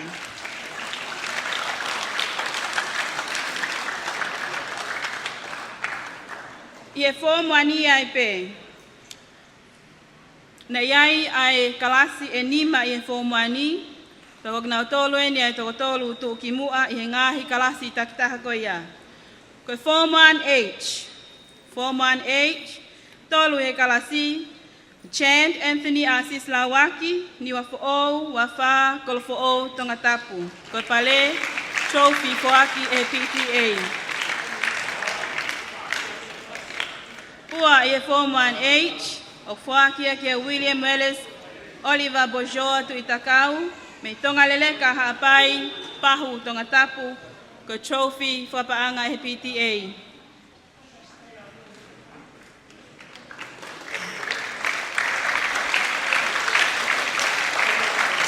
Ko uluaki. Ko tuki mu aya, ko captain ni o Form 1H ke wasta valu. Mauia ki kolofo ou, kolomotua Tongatapu e Highness manatu ofa Pacific Tonga.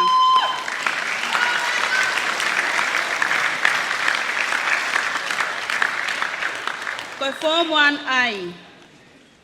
Tolu e Form 1I, ko toke moana, paino mailino, me hihifo ni Tongatapu, longolongo hateiho kolomotua Tongatapu.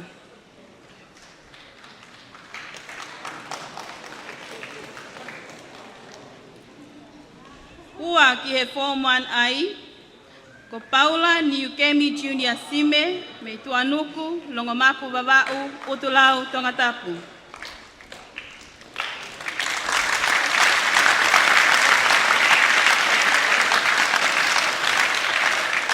Ko captain ni Form 1I ke wafetaha valu, o fuakia ke afunaki, lekeleka to nakamasi, o ngele ia Tongatapu, pe mohafeva hapai. Ko pale ko ni, ko trophy pe wapaanga e kautaha PTA. Form 1J. Tolu e Form 1J, ko siosi pe kipaki moala, me vautuu houma Tongatapu, ko trophy fuaki e PTA.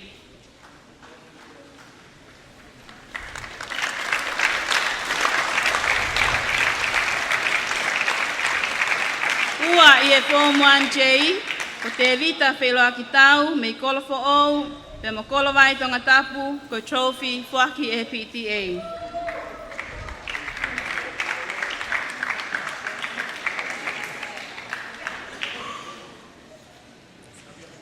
Pe koe captain i e Form 1J, o fuakia kia api whakamelino lolo, me petani e ua, tuane ki wale makawe wawau, tofoa Tongatapu. Ko trophy pepa moeni, wakaanga e PTA.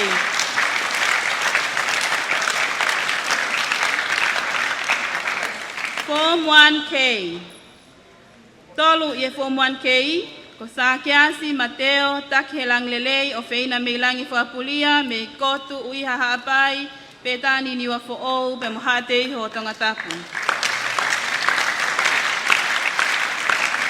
Ua i Form 1K, ko sione manu atu masila pe mi havelu loto Tongatapu makawe wawau pe mupangai haapai.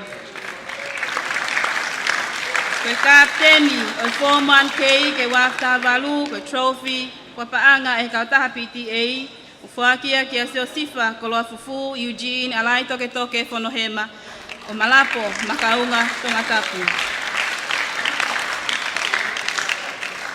Form 1L. Ko tolu ke Form 1L, ko te au I mo unga tau whateau o tungua haapai ha te iho o Tongatapu.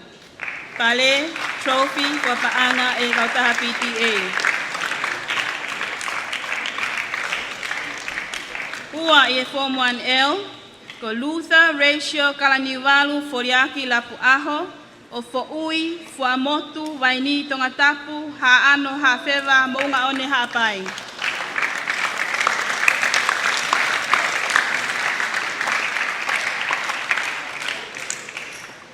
Pe koe kapteni o Form 1L ke wā whetaha walu pe moe pale ko trophy whakapaanga e kautaha PTA o kuakia ka timote nai fotu paea o hawelu loto ho makelikao Tongatapu pe o kumamiti wawau.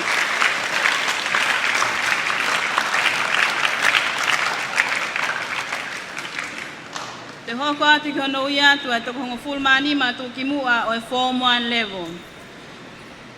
Ke hong fulmani ma ko siosi moala pekpaki. Hong fulma fa Nicholas Williami vea si uluaki failotu Joshua vea. Hong fulma tolu te vita felo aktau. Hong fulma wa sione manuatu masila. Tataha te au imo unga tau whateau. Hongo fulu funaki lekeleka tona tamasi.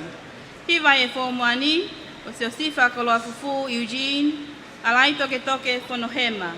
Walu, Luther Ratio Kalaniwalu Foriaki, Fitu Falanisi Hiliau, Ono Manuhili Francis of Assis Mailangi, Nima Chad Anthony Till Assisi Lawaki, Fa William Wellis Oliver Bojoa tu Itabuki, Ko tolu ke levolo Form 1 ko api Famelino Lolo mi petani eua tuane kivale makabe vavau tofoa Tongatapu. Ko trophy eni kwa paanga e PTA. Ko eua whakatoa ke levolo Form 1 ke waftavalu o kuakia ke Timote nai fotupaea o havelu loto o makerikao Tongatapu e mufunga misi vavau. Kako kapteni e Form 1 e Kolisi Tonga ke waftavalu o enesi manat ofa Pacific Tonga o kolofo ou pe mo kolomotua Tongatapu. Ko trophy kwa paanga kauta PTA ka mo paanga e te au foaki e William Sisfa pe mo Kiwi Tonga Limited. Ye Form 1 ia pe o kuyai e tamasi i yako Fakalakalaka taha ye Form 1 o foaki e ni kiasione pe kipaki moala o vautuu pe mo homa Tongatapu. Ko paanga e ni manoa pe mo trophy foaki e kautaha PTA. Ko Form 2. Ikuna ye ngahi lesoni. Ye lesoni English pe kolea Britania. O fuakia kia aminiasi Fakaanga tala lelei fui maono o falehau ni o Tongatapu te fisi vavau lauli i hamoa nofo mataika. Pare ko ni ko trophy fuakia PTA pe me paanga e te au fuakia William Sisfa pe me Kiwi Tonga Limited. Lesoni fika. Tuki mu ai a Williami ngalu mo tutulu Clyde tu inauwai o nitoua nukunuku Tongatapu. Pare ko ni ko trophy fuaki e kautaha PTA.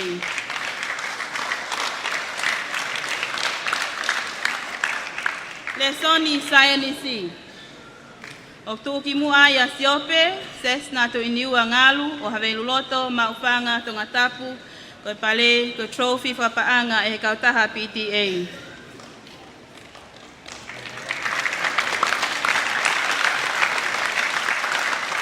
Ko lesoni lea whakatonga, pe mo lesoni tonga moyanga whafonua, o kumau loa uaeni, e fine feuiaki, kosi saamani, o taanea vavau nofo hatei ho Tongatapu, ko trophy fuaki e kautaha PTA.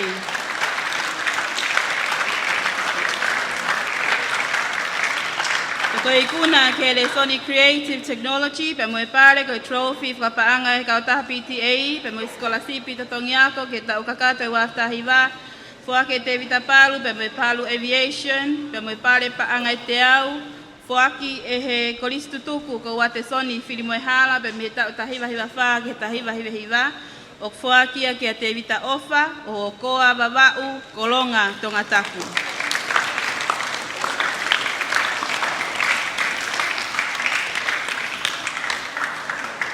Ko le Sony Movement and Fitness, pe mo le Sony Music, pe ko musika, o ku fuaki lo uaini, pe tuki mu ai, a siosiua, a manaki le lei havea, o nua ewa, pe mo holonga Tongatapu, ko trophy, whapaanga e kautaha PTA.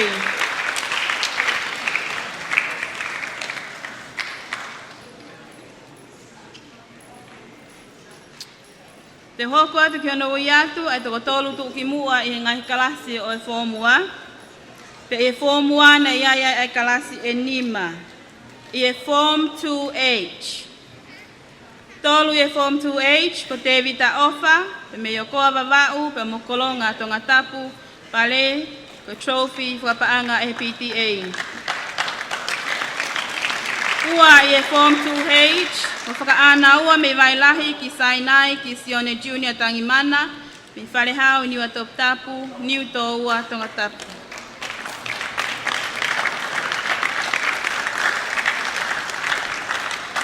Pea koe captain i ke kalasi Form 2H, ko Viliami ngalu mo e tutulu Clyde, tui nau vai, o niu tō ua, nuku Tongatapu, pe mo trophy, Fuaki e PTA.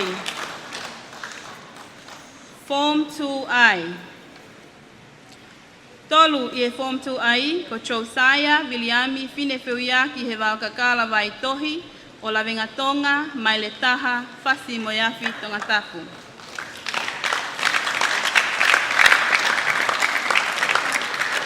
Ua i e Form 2I, ko George, Tevi mei tolu tui kolonga hau o uiha haapai wau tuu pea mo waini Tongatapu.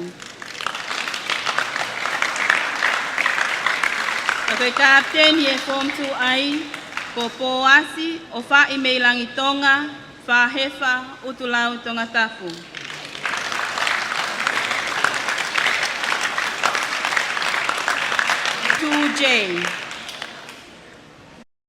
Tolu i e kalasi, pia moe pare ko trophy, fuaki e PTA, o fuakia kia aminiasi whakaanga, tala lelei fui maono o wharehau ni o Tongatapu, te fisi wawau, lauli i haamoa nofo mataika.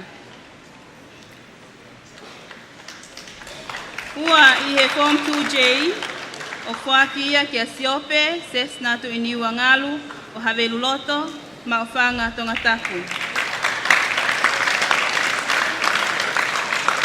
Te koe captain i o Form 2J ke he wafe tawalu o fuaki ia koe trophy, fuaki e kautaha PTA, fuaki ia kia siosiua a manaki lelei havea o honua eua holonga Tongatapu.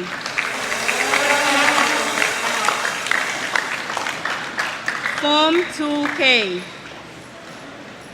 Form 2K, koe tolu, ko se kope malupo ta ufa vaini kolofo o Tongatapu.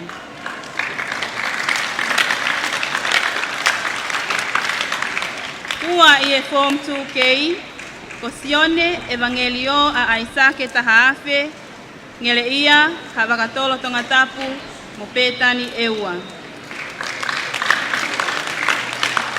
Uaki pe koe kapteni i e Form 2K mo e pare koe trophy fuaki e he PTA. O fuaki ia ke ateni o tunui Latu, o toko mololo, hihifo, haano, hafeva, fotu haahapai.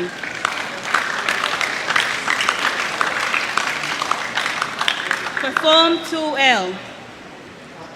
Tolu i e Form 2L, ko Aloisio Sisi Falemaka me la paha Tongatapu. Ua i e Form 2L, ko Koutoa Nathan Jr. Koka, Tataka Motonga, Ouau Tongatapu. Ka koe kapteni e Form 2L, o Fine Feuiaki, Kosi sa Manivalu, me tānea wawau, nofo hateiho Tongatapu.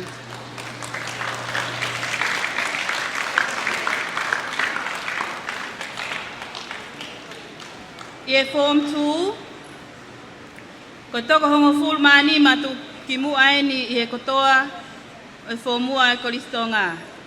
Hongo full mani ma po asi o whae meilangi tonga. Hongo full ma wha pita tapu mo oni niu. Taha tolu aminiasi whaanga lelei fui maono. Taha wa te evita savieti. Taha taha paamini finau Jabez Juda Koheleti Havea.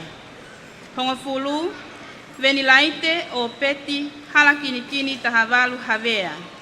Hiva Tevita Ofa. Valu Koutoa Nathan Jr. Koka. Fitu Sione Evangelio a Isake Tahafe. Ono Fakaaanaua me vailahe ki Sainai ki Sione Jr. Tangimana. Nima Viliamingalu mo tutulu Clyde tu inauwai. Fa Daniel tu nui Latu, tolu i e formua o fuaki ia, i hawe luloto ma ufanga Tongatapu pe moi pale koe trophy pe me PTA ki a siope Cessna tu iniua ngalu. Ua i e whakatoa e formua, pale koe trophy fuaki e PTA, o fuaki ia ki ta anea vavau, nofo hatei ho Tongatapu ki a Fine Feuiaki Kosi sa Manivalu.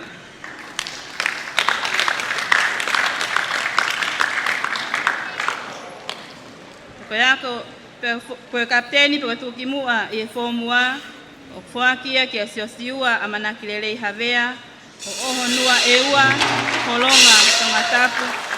Koe pale, ko trophy fuaki e kauta PTA, pe mo paanga e te au, fuaki e William Sisfa, pe mo Kiwi Tonga Limited. Fa osi e le volo e formua, ka tō taha ako whakalakalaka taha, o fuaki e kia Wilfred Lasike Fonua, o Kolomotua, ma ofanga Tongatapu, ko trophy, pe mo paanga e ni manoa, fuaki e kautaha PTA. I he le volo e form tolu. Pag nau tolu eni, uk nau tuki mua, i ngahi le soni i he form tolu.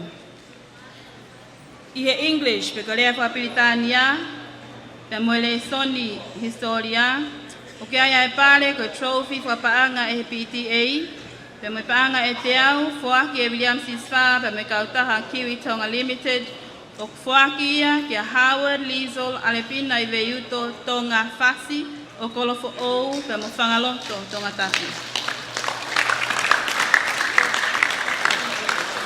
I he le soni mathematics pe koe whika o fuaki ia koe trophy papaanga he PTA ki a Robert Maafu o Kalani Tupou Ata me Malapo o Tataka Motonga Tongatapu utungake o Tea Vavau.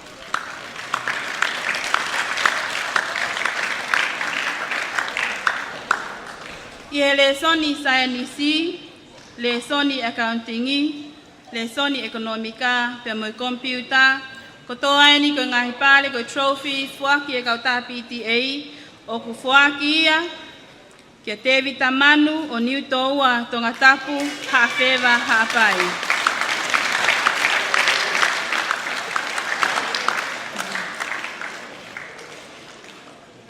Ko le soni agriculture, o kutuki muai, a siosaya, tui ki hanai maafu afungia, o Tataka Motonga, pe mo lapaha Tongatapu.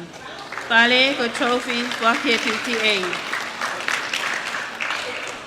Le soni industrial arts, o tuki muai, a Francis Asisa Kopo, o maufanga Tongatapu. Koe pare koe ni o industrial arts, koe tutongiako, skolasipi fuaki e te vitapalu, pe mo e kautaha palu aviation, pe mo trophy, koe fuaki e he PTA, o kia iba me pare paanga e te au, fuaki me o wate soni whilu me hala, pe mhon family, koe ako tutuku e ni me tahiwa hiwa wha, ke tahiwa hiwe hiwa.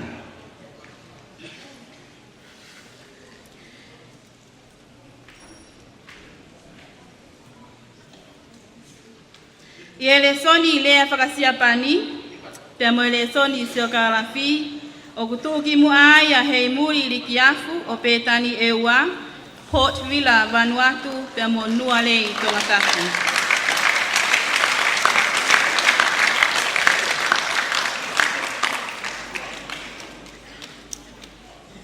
Ie le soni musika, o tuki mu ai a Nicholas Tio Taufa Sakalia o Holonga pe mo maufanga Tongatapu.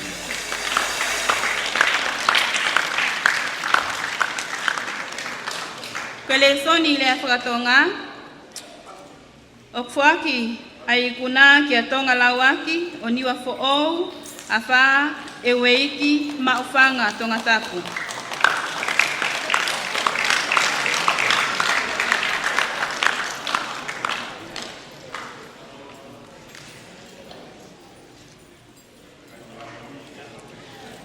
Te hoko atu lewa ki hono whakahoko atu, ai toko tolu tu ki mua i e ngahi kalasi taktaha i e form tolu. Koe form tolu na iai ai kalasi kehe e nima, pe kok nau tolu e ni, ok nau tu ki mua i e ngahi kalasi taktaha koe ni. I e form 3H.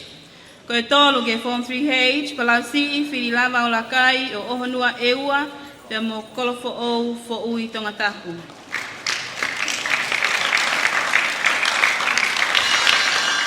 Ua ke form 3H, ko Samuela tuku afu o Hateiho Tongatapu pe mo lape vavau. Ko kapteni e form 3H, ko Siosaya tu iki hanai ma afu afungia o tataka motonga pe mo lapaha Tongatapu. Form 3I. Tolu e 3I, ko Viliami ilo helot palu, o havelu loto pe mo navtoka Tongatapu. Ua, pe me petani eua, Port Vila Vanuatu, nua lei Tongatapu, o whaakia kia hei muli li kiafu.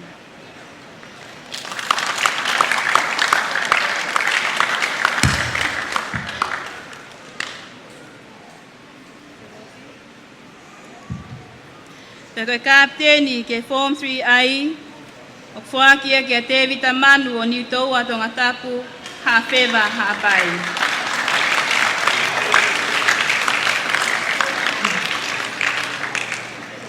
Form 3J. Tolu e form 3J, mo sese haukini mawhifita o uiha whelemea ha pai, nofo anana Tongatapu. Ua i e form 3J, tau aika manat ofa he lotu ki peeteri kaufusi, me manuka, pea, ndukuleka Tongatapu. Peko e kapteni e form 3J, fuaki a kia tonga lawaki, o niwa fo'ou, wawha, e weiki, maufanga Tongatapu. Form 3K. Tolu i e form 3K, me kolofo ou whangaloto Tongatapu, o fuakia kia Howard Liesel Alepina i veiuto Tonga Fasi. Ua i e form 3K, Sione Tukia Junior Motu Apuaka, o te ekiu pe mo kolomotu a Tongatapu.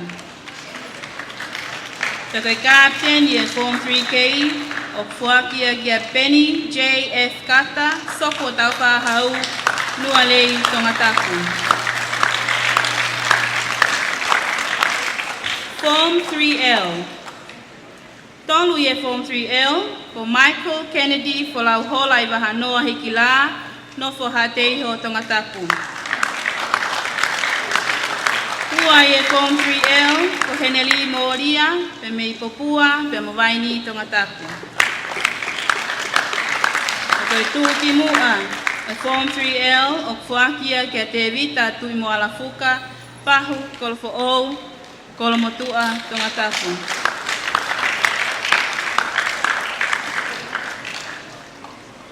Ko e tokotaha ako whakalakalakataha e Form 3, o kuakia ia, ko trophy, o kei pa mo paanga ni manoa cash prize fuaki e PTA, o ku oange ia ma iloa helot fatai o mataika tofoa Tongatapu.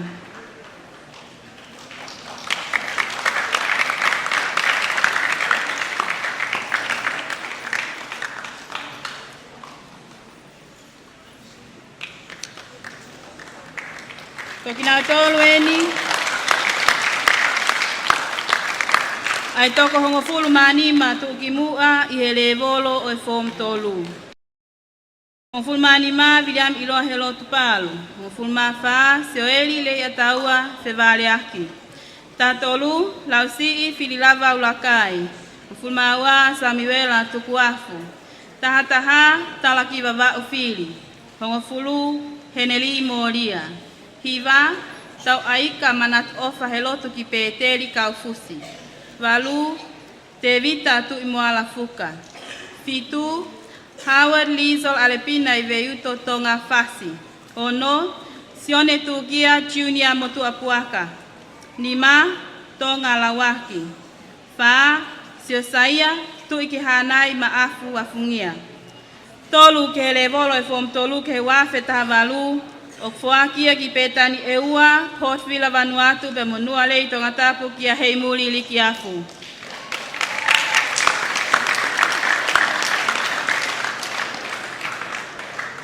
Pua ke Form 3, ke wafe tahavalu, o fuakia kia Penny J.F. Kata, sopo tauwhahau, nua lei, Tongatapu, uiha hapai. Pia koe kapteni, ke Form 3 e Kolisi Tonga, ke wafe tahavalu, o fuakia kia te vitamanu o niu toua Tongatapu, hawhewa hapai, o taanga e te au, fuaki e William Sispa, pe moe Kiwi Tonga Limited, whakataha pe moe trophy.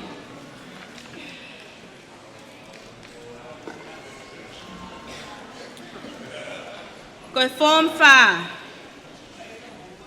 Pe kau tuki mu aini e ngahi le soni ai Form 5. I he le soni English, pe kalea Whapitania. Fuakia ki a whauniteni le nola tawataina o nukunuku Tongatapu. Koe paanga e te au, fuaki e William Sispa moe Kiwi Tonga Limited, whakataha pe moe trophy. I le son fika, pe moe le soni lea whakasiapani, o kuikuna ia e Brandon John Taofi, tofoa, hateiho, lapaha, Tongatapu. Ko le son sayanisi, le soni agriculture, pia mo le soni lea whakatonga, kutoa e ni o fuaki ia, kia Sosefo, Tomasi, Moa, Alexa, Anita Mailangi, o lei mātua, wheletoa vavau, havelu loto Tongatapu. Upare koe ni, o ki ai ai vausia tohi, fuaki e Nautilus Minerals Tonga, pe mo Eco Cares, whakatau mua ki hono whaloto lahi I o yako I o sainisi I ngahi yako o tonga ni. O ki ai pe mo I textbooka, ESA, ko textbooka sainisi e ni fuaki pe mo ia e he Nautilus Minerals Tonga. Le Sony Accounting, Mauia e Vaisiliva Junior Kepu Moria o Popua Tongatapu. Pare koe ni, ko trophy, e kuiai pa mo cash prize koe paanga e te au, Fuaki e helelei finance.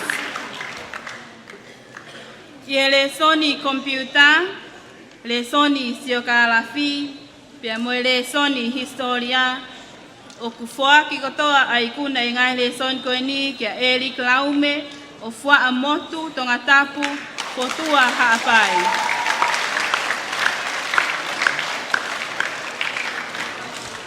Pele Sony Economica, o kuikuna ia e te vita tupou talaki haamoa, o haa teiho, pia mo haa ano haapai.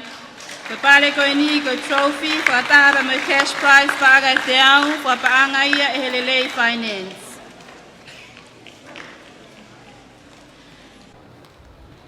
Kelesoni Industrial Arts. Pale koni ko e trophy, whakataha pe mo skola sipi, totongiako, ta ukakato ke wafta hiva, mea te evita palu, pe mo palu aviation, pe mo pale paanga, e te au, ko whakia ni wate soni filmo e hala, ko e Kolisi tuku, e ta hiva hiva whake hiva hiva, o ku ikuna ia, e soane patita, tauni sila, o hawhewa hapai, pea Tongatapu.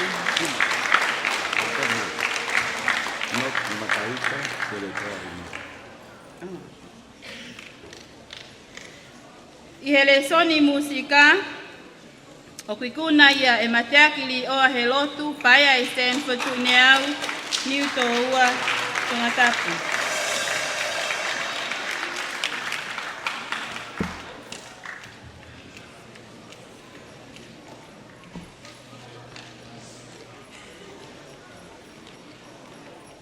I e whomwha, o kuiaia e ngahi kalasi ke enima.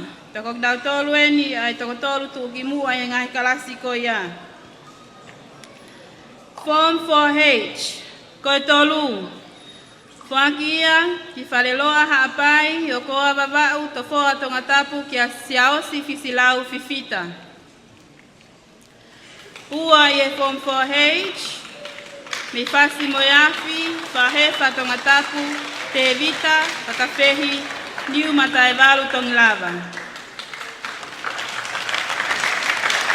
Kapteni e Form 4H, Kapteni e Form 4H, o whakia ki kolofo ou, wha motu, alaki Tongatapu, ki a suriasi, kuri kefu moala.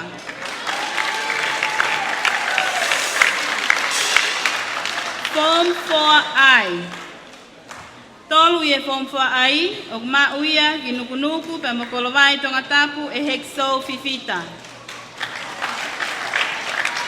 Ua i e Form 4I, soane, patita, taunisila, me hawhewa, hapai, pea Tongatapu. Kapteni i e Form 4I, ko te evita, kau wakahiva, ki te kai aho Saints, pe me homa Tongatapu, pe mo otomotu, Filipaine. Form 4J. Tolu i e Form 4J, ko Hegai, se o Filisi hakeai, me haatafu, hateiho Tongatapu.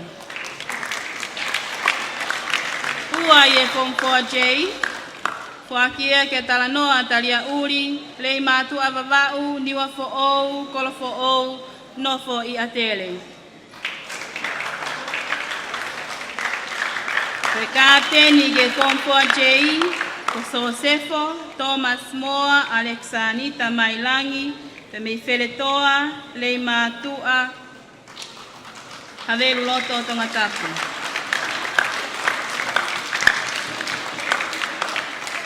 Form 4K. Tolu i e Form 4K. Whakia ki Malapo, tatagamutonga Tongatapu, utungake pe mo otea wawau ki a Seosaya, wawae Junior Tupou Ata.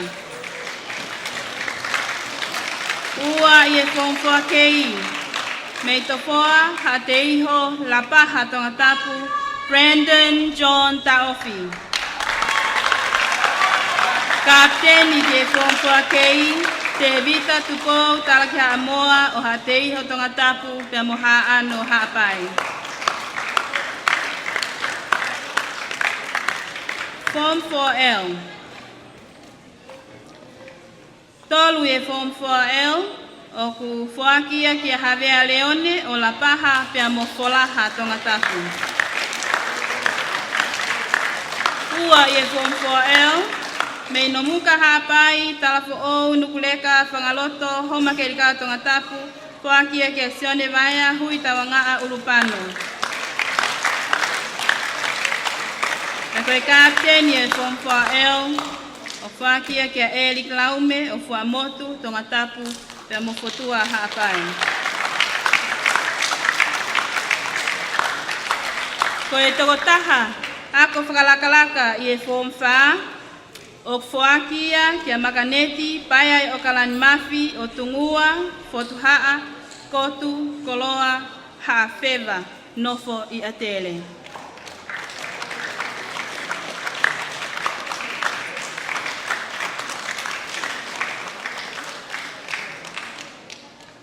Te hoko atu, ki ono whahoko atu, ai toko hongo fulumani matu ki mua o Form 5. Tahanima, Siosaia Vavae Junior Tupo Ata. Tafa, Suliasi Kefu Mwala. Tahatolu, Visone Pensoni. Tahawa, Hexo Fifita. Tahataha, Vaisiliva Junior Kepu Mwala. Molia. Hongofulu, Viliami Saupoi Mafileo. Hiva, Talanoa Taliauli. Valu, Soane Patita Taunisila. Fitu, Brandon John Taofi. Ono, Havea Leone. Nima, Tevita, Kauwakahiva Kitekai Aho Saints. Fa, Tevita Tupou Talakiha Amoa. Tolu Ielevolo e Fonfa ke wafe tahavalu. O fuakia ginomuka hapai talafo o nukuleka whangaloto homa ke rika Tongatapu kia sione vaya hui tawangaa ulupanu.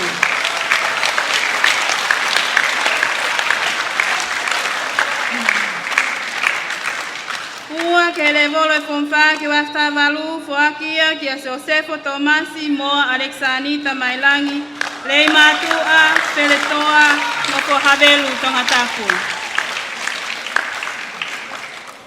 Pea koe kapten i e Form 5 ke wafe tahavalu e Kolisi Tonga. O fuaki ia ki whaamotu Tongatapu pea mo fotua haapai kia Eriki Laume.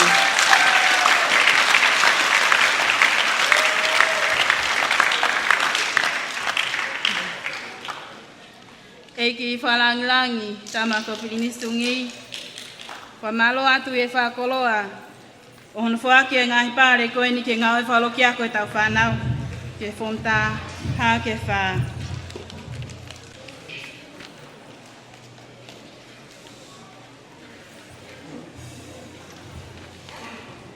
Holo pe ho mea e Fakalangilangi tama ko Tungi. Ko ngari ko maa uoloa e tau katoanga. Kai kore mua ki hei palasa. Aula pe i kolope aua. Ke te homai mua haki whaama map. Ki mua e tau hoko atu. Moe hiva. Koe hifi palasa ai Kolisi Tonga. Kolisi Tonga. Koe paspasi mai tau kau hifi.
Te kore le wahene ki tau hoko atu, ki hono ui, ai ngahi pare, ai ngahi kalasi lalahi, me he form 5 ki he form 7, e whakahoko atu ia e tokoni pure ako, ana ua whiweikoso.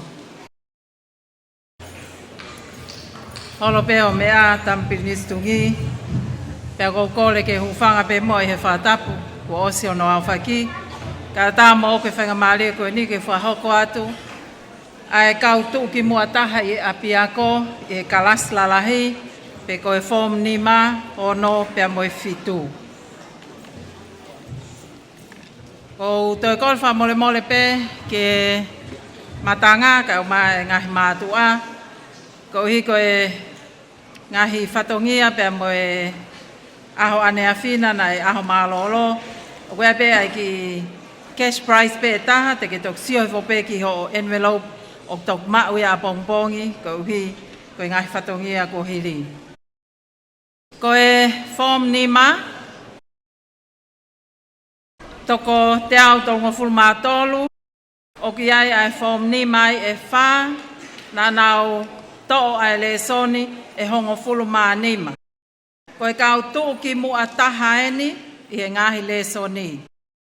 I he English, o ku mauia e liu whala hu i tawanga a kai tui, o ku whakia te ia e paangai te au, pea mea William Mrs. Fa and Kiwi Tonga Limited, pea moe trophy whakia e PTA. Ko e tōtaha ko niu kai ke lava mai. Ko e le soni whika, o ku whakia kia tuaki whale lei havea, ko e trophy o ku whakia e PTA.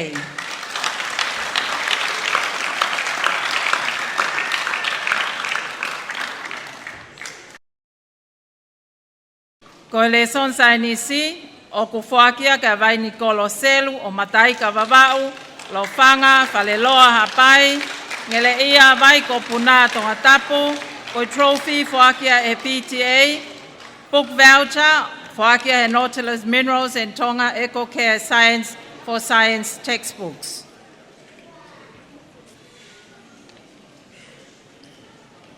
Ko e lea whakatonga, o ku mauia e Filifono Fonohema, ko e pale, ko e trophy o whakia e PTA.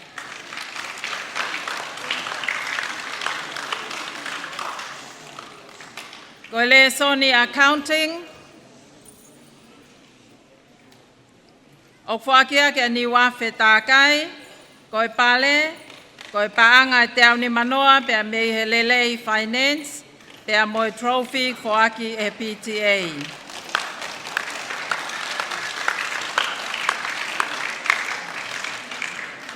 Ko e le soni agriculture, o whakia ke a whakaanga, sa i losi fifita, ko e pale, ko e trophy whaaki e PTA.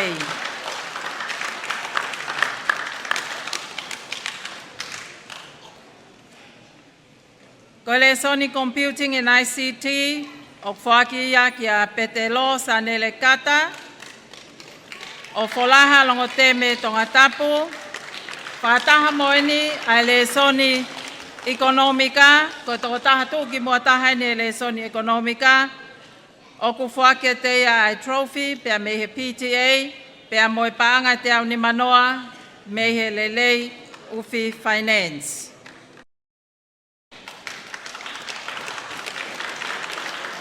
E le sonse o kālafi, o tuki mua tahai a manaki kuri tapa, tangwe taua taulahi, a koi trophy, me he PTA, pea moe paangai wangeau, me he egg minister o yako, mono family, pensiman e penisa fifita.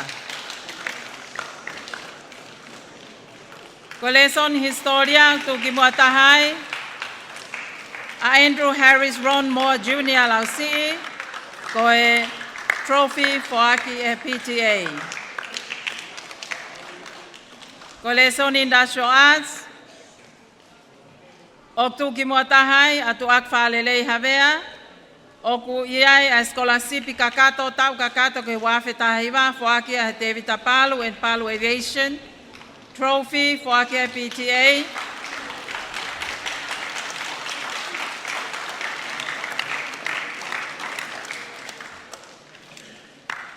Ko e lea whakasea pani, o kumauia e sione loket folau tau fo o. Ko e trophy o foaki e PTA.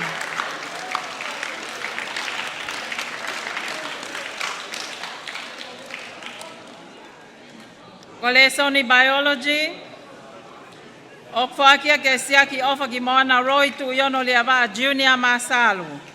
Ko e vausia, foaki e mea so sifata mo e pea mo e Nautilus Minerals Tonga Limited.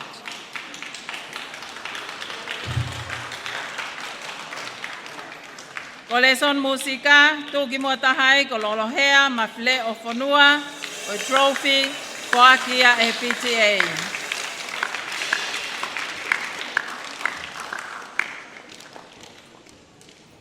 Ko le soni tonga mo yanga whafonua, o ko mauia e tauwha ula mo leka moala, ko e trophy o foakia ni e PTA.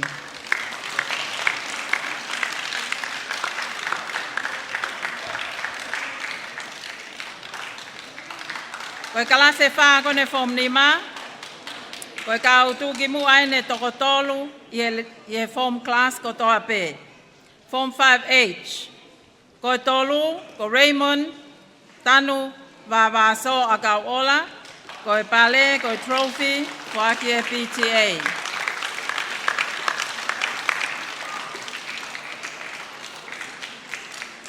Ko e ua, ko vain koloselu, o matai ka vavau, lo whanga paleloa hapai ngere ia, vai ko puna Tongatapu. Trophy, ko aki e PTA.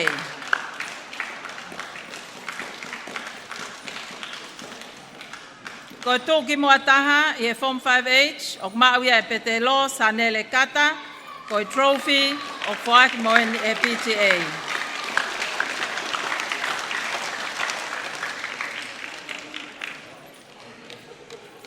Form 5I, ko tolu i e Form 5I, ko mounga hea ko loa he lotu likiliki, again, ko trophy whaaki e PTA.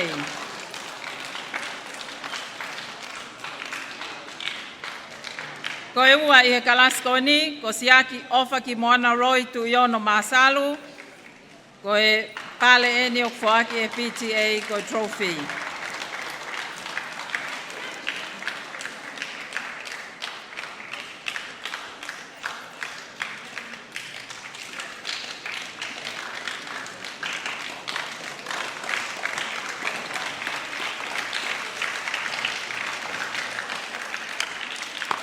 Ko e tūki moa taha, pe koe kapteni o Form 5I, ko tuak whale lei havea, ko e pale koe niu whaki moia e PTA, ko e trophy.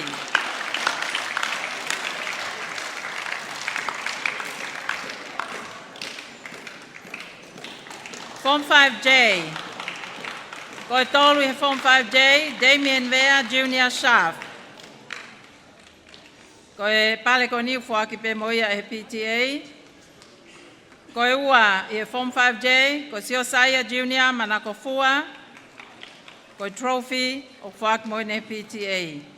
Ko e kapteni pe ko e tuki moataha e Form 5J, o Filifono Fonohema, o ko whaaki pe moine e PTA ko trophy.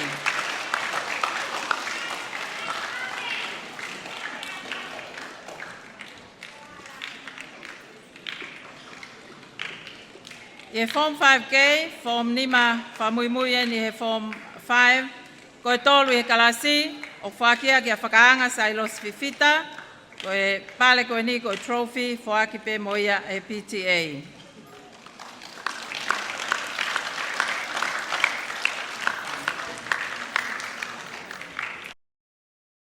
Ko e ua i he Form 5K, o kumauia Timo mo sese havea, pea me i hawhewa, mo popua, pea mo e ua.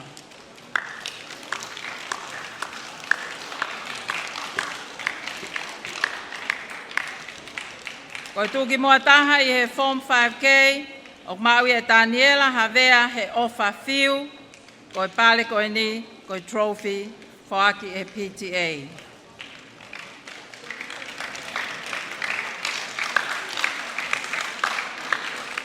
Ko e Tō taha ako whakalakalaka lelei taha I e form nima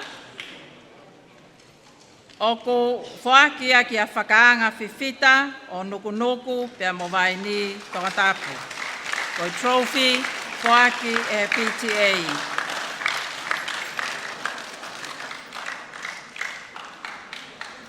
Te uhoko at lewa ke toko taha nima tuki mua taha I he levolo o e form nima. I hon fulma nima ko amanaki kuri tapa tangve tau o taulahi. Hon fulma wha John Hussein Mamata Tumalo. Hon fulma tolu Siaosi Moniti Tufui. Hon fulma wa Timo Mosese Havea. Hon fulma taha John Henry Payne White. Hon fulu Damien Vea Jr. Schaff. Ko hiva Daniela Havea he ofa fiu. Valu Siosaya Jr. Manakofua. Fitu Raymond Tanu Vavaso Akawola. Ono Vain Koloselu. Nima Mounga Hea Koloa he lotu likiliki. Fa Siaki ofa ki Moana Roy tu Yono Masalu. Ko tolu with a prize. Ko Filifono Fonohema. O kufoaki e PTA ai trophy ki ai.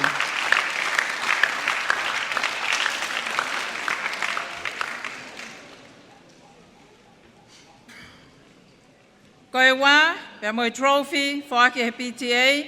Pangani manoa foaki e Vidam Sisfa pia moi Kiwi Tonga Limited.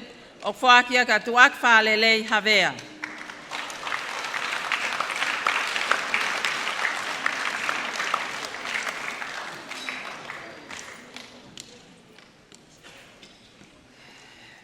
Ko e kapteni, ko e tuki mua taha, o e form nima, Kolisi Tonga I e wā whetā walu, o whaakia ki a Petelo Sanere Kata.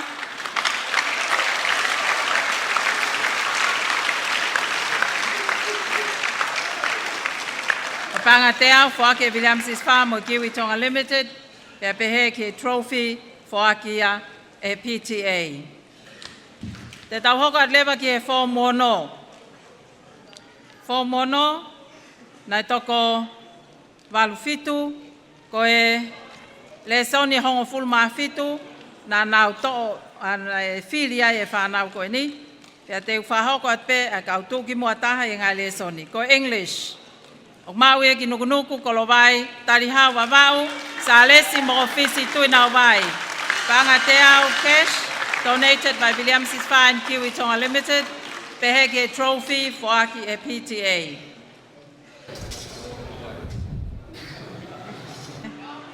Ko e le soni e wha ko e ni, o ko ave ka atoa ia ki e toko taha pe. Mathematics, accounting, economics, pea mo e physics. O mawe ki a maile fas mo ia flongolongo tabatu tolu have loto. William Unga Soa Wha Mapakai Tolo.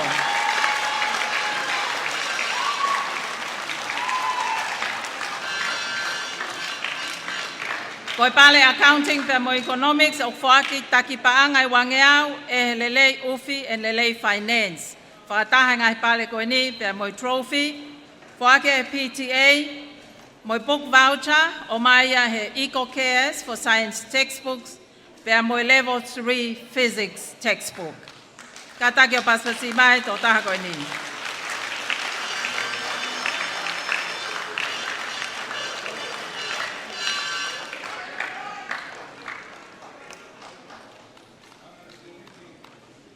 Koe le soni koe ni o mauia e toko taha pe.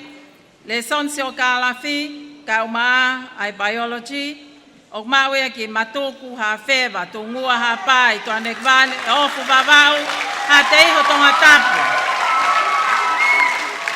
Se misi tui motlalo, moton ta aufa. Wai pangai wangeau, donated by the Honourable Minister of Education and Training, Honourable Ben Simani Benisa Fifita, and family. Trophy for Aki he PTA, ki e totaha, ko se misi, tui motlalo taufa. Koe historia O kuma uia ki toane ki vale vavau, mo waka, e Viliami alipate tūkia. Ko trophy o whaakia e PTA.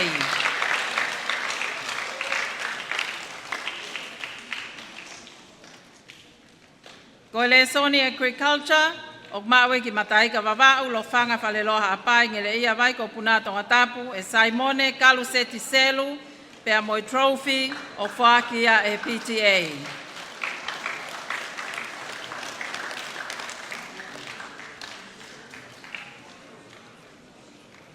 Ko le Sony Design Technology, o mawe ki talau nei afu hunga vavau, ko tu tonga leleka na avea hapai, e sione tupo wawatongo tupo, ko e totongi ako kakato, foaki e te Vita Palu and Palu Aviation, trophy foaki e PTA, paanga te au foaki e wate Sony Fili Moehala, ko e korisu tuku tahiva hiva wha, ke tahiva hiva hiva.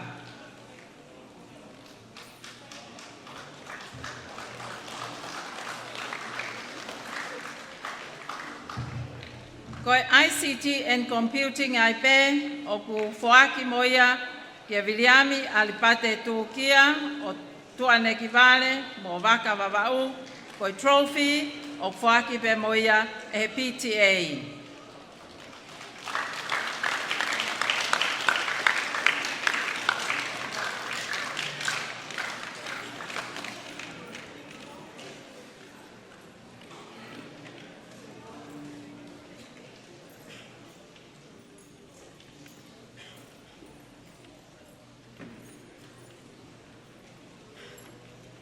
Ko le Sony Chemistry, o kumauia me whalewai vavau, kolowai Tongatapu e Solomone, hala api api. Ko e pale o kukawa e trophy, foaki e PTA, book voucher, foaki he Nautilus Minerals, Tonga and Eco Cares. Study guide level 3 he chemistry, donate pe moia e Nautilus Minerals. O mauia e Solomone, hala api api te ao mo ngalu fonohema.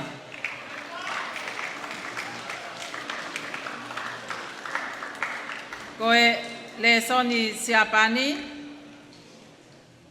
o whakia ke a tintale se mista waka, o la paha, Tongatapu, ko e trophy, whaki moia e PTA.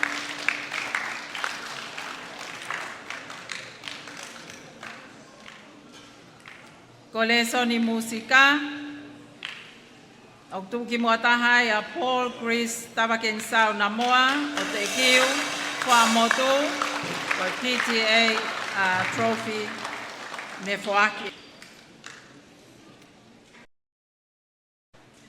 Ko le Sony Tonga, moyanga whafonua, o maui ki tofua Tongatapu e Mosese a Kovi. Ele Sony lea whakatonga, o kumauia ki whalehau ni o Tongatapu, o koa wawa u wha motu ni to ua Tongatapu, te Vita Vakatapu nunu.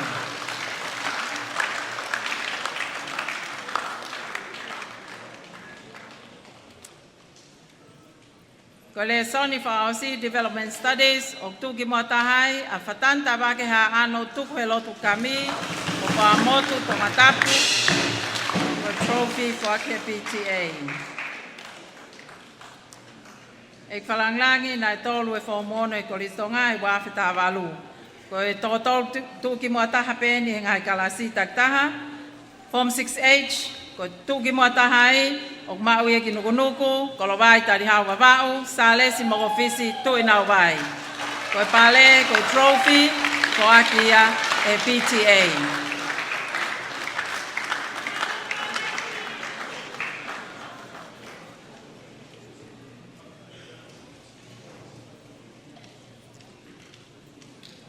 Ko ua, e Form 6H, o mawe ki matuku ha whewa tungu ha apai, to anek vale of wawau ha te ho Tongatapu, e se misi tui motlalo taupa.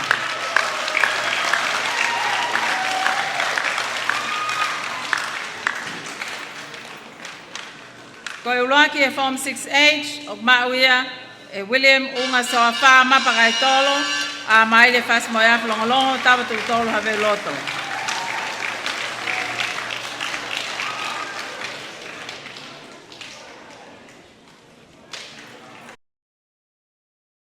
I Form 6I, ko tolu i Form 6I, ko te vita longo mo loto mafi, o ku whaki ai trophy pia me he PTA. Kata ki tau tolu ka ke mau pare o pas.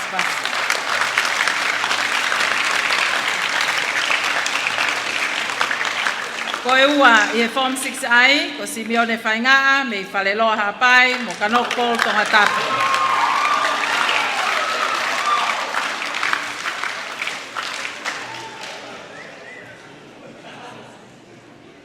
Ko e uloaki i Form 6I, ko Simone Kalusetselu, Mataika Vavau, Lofanga whaleloa hapai, ni reia vai ko Puna Tongatapu.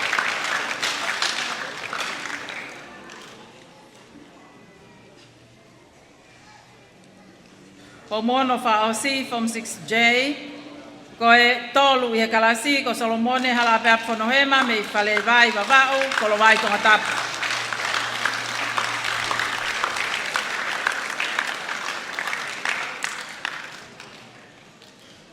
Ko e ua i kalasi toni ko Thomas Apasia kaufononga me i holonga Tongatapu te amotoko mololo.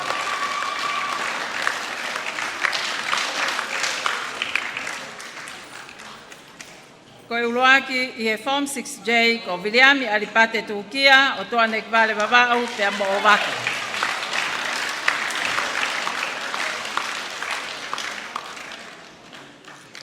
Ko e totaha ako whakalangalaka lelei taha i he Form 1 o kumawe ki niu toua whale hau niu o Tongatapu te vita Vakatapu nunu.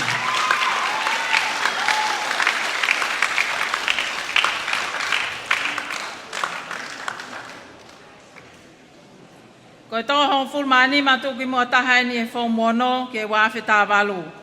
I hong fulmani ma ko kauwhanonga futa tausinga. Hong fulma wha Simeone Whaingaa. Hong fulma tolu te vita Vakatapu nunu. Hong fulma wa Watson Filimoika katoa. Hong fulma taha Sione tu ia fitu junior taufa hong fulu. Feleti whanawi fo halatoafa hiva Simone Kalusetselu. Valu Siale Wanton Tupovea, Fitu John Panuve Lolosmai Fifita, Ono Solomone Halapiapi Fonohema, Nima Thomas Apasia Kaufononga, Fa Viliami Alpate Tukia. Koetolu with a prize, Ko Salesi Mogofisi Tuinawai o Nukunuku, Kolovai, Tarihau. Baba.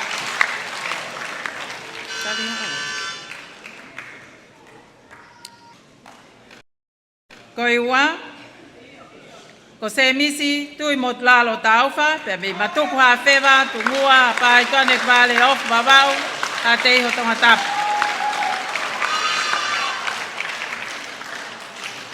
Ko trophy whake PTA, mo pangani manoa whake Williamsis Far and Kiwi Tonga Limited. Ko tuki mua taha, ko kapteni, ko uluaki e Form 1 ki wafta walu.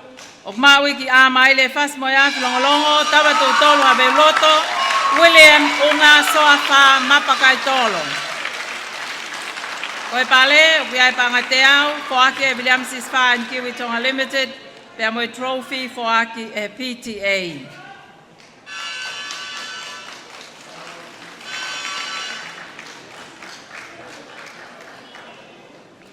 Tau hoko at ke kalasi le volo wha o si, pe koe Form 7, o e wafe taha walu.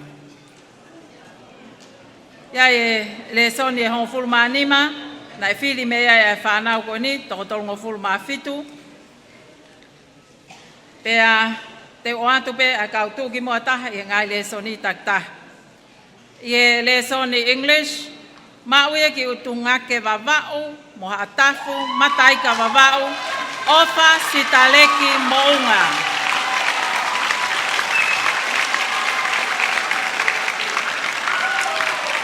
O koakia e pangateau, e Williamsis Far and Kiwi Tonga Limited, te apehe ki e trophy o whaaki e PTA. I e lesoni mathematics with calculus. Tuki mua tahai, ai matapule koe ni pia mei Fakaafe, o koa, mo hawhewa, ko Chanel, mafua, hingano, tutobo. Koe pāle matapule koe ni, o kawai pa angate au, whaaki e David Palu, pia moe Palu Aviation, pia moe Trophy. Iele soni, Mathematics with Statistics. O ko awe ke ngai wheitu lalahi koe ni. Tāki moe a kātonga mama o niwa who sai loa me ni iaf babau. Hala manga o no lei mātua babau. No fo ye funga mana mo ui. Ko i noke, fotu, liu tolo.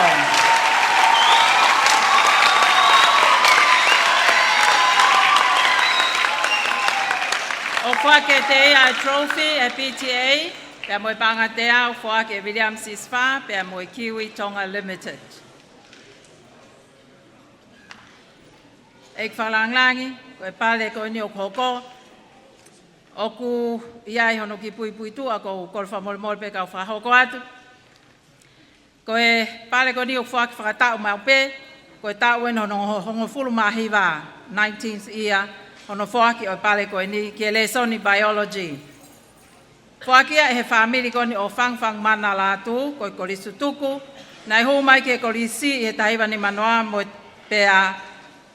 tahiwa ni mataha, pea hiki at lewa ke Tonga High School. Pea lava pene whaiwhatongi ai, pea hoko at ki muri. Pea taimi koe nai whaiwhatongi ai he ni, nai ako ai he ni, nai hoko koe houseboy ke pure ako e taimi koe ia, koe Tongatapu.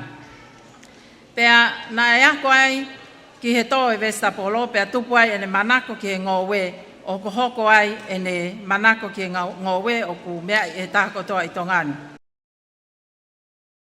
I he hoko atoa ne ako ki Nusilana e lawa mawai hono degree in science, pea specialize ele soniko e biology and chemistry. Tahiwa fit whana e hoko ai ko tokon pure ako e Kolisi Tonga, tahiwa fit nima ki tahiwa noa na e hoko ai ko pure ako e Kolisi Tonga, hoko atu ia pensiman tupou niwa. Koe ofa koe ni, pia me uitou, kai uma materita Williami George Victor Latu and family, koe whakahongai, mo whamanatua ai taimi, na ne whoaki mo uiai mai Kolisi Tonga. Mea i he tākotoa nai hoko koe Palestine o PTA i ha taulahi, pia nai hoko pe Kolisi Tonga, ko nau whamiri, koe apieni, o e whamiri koe ni, ko hiko nau riaki mo ui. O whaaki e nau pale, koe paanga e Fakaafe, whakataha pia moe e nau koloa tuk whaholo, koe whakapulu mo kau, whamanatu o whangwhang mana Latu senior, pia whaaki ke talawou ko whine whakasi eiki, pia me hihiko, ka whahi, niwa Tongatapu, kapa wawao.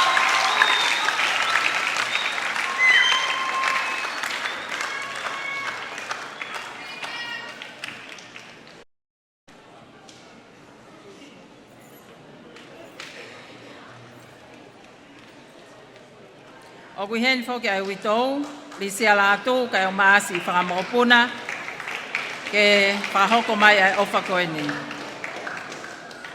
Koe le soni chemistry, o whake ai trophy e PTA, pea whataha mo trophy, paangai wange au whakia pea mea palu teu mohenga, koe top chemistry student e ni Tonga High School i he wafe taha wha, o toi whaki pe moia ki a whine whasi eiki, o hihipo, ta whahi, niwa Tongatapu, pea mo kapa.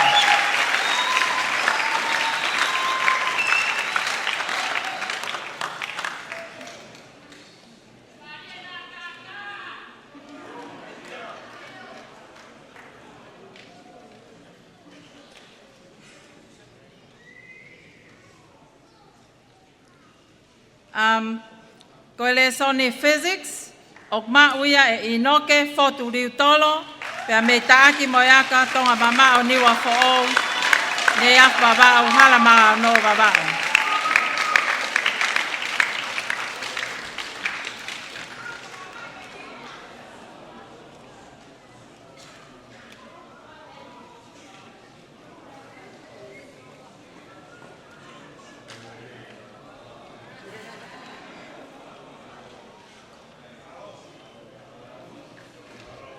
Ko le soni accounting.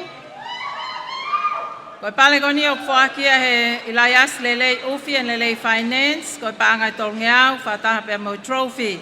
E PTA o mawe Constantine mama o abaha folau bulang fifita. Me peletoa koloa hateiho te amo utungake.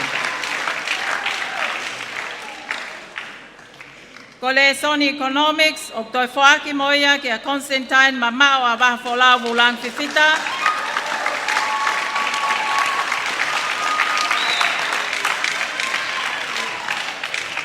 Ko toi paangai pe tolngeau pe me Elias lele ufi and lele finance. Pe mo trophy whaaki e PTA.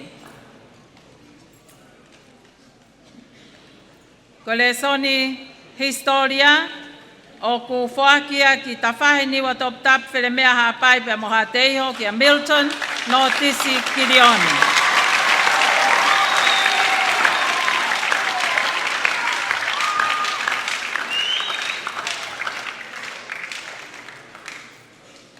Ko le soni se o ka alafi o toi maa pe moia ki tawhahe niwa top tap whele mea hapai ha teiho e Milton no tisi Kirioni.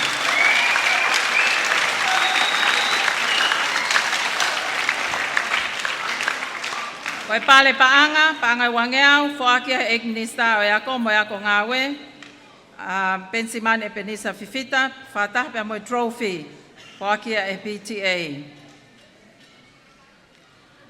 Koe information technology, o ku whakia ki a Roy Juan Antonio Curion.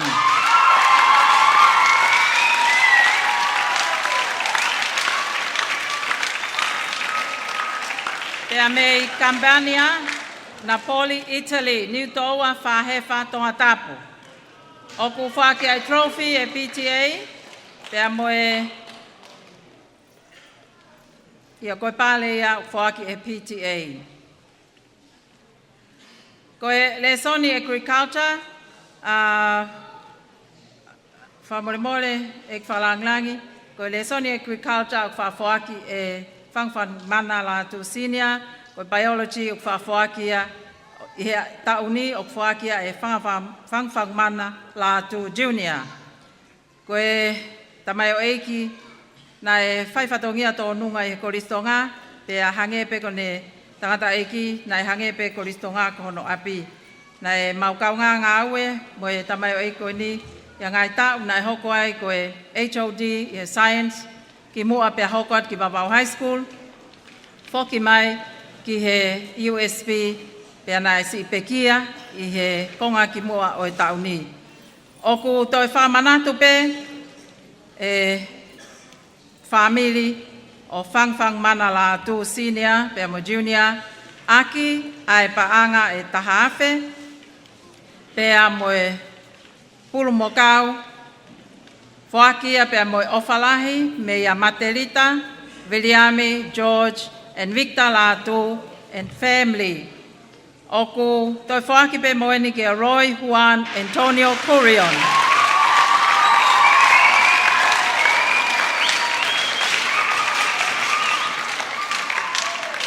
Koe tuki mua taha i he le soni agriculture, ai le soni na mo ui aki e tangata eki, mana Latu senior.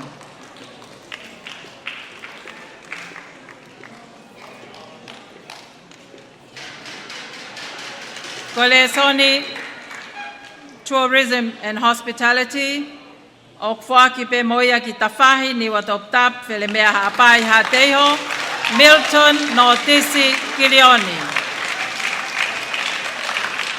O ku whaki ai paanga te au, me he ongo whai ako, ko kau whaol talakai pe mo Larry Fatu, whakataha pe mo e trophy whakia e PTA. Ko le soni tonga pe mo yanga whawhonua, o toi whaki pe mo ia ki tawhai ni wa top tap whele mea hapai ha teho, Milton no tisi Kirioni.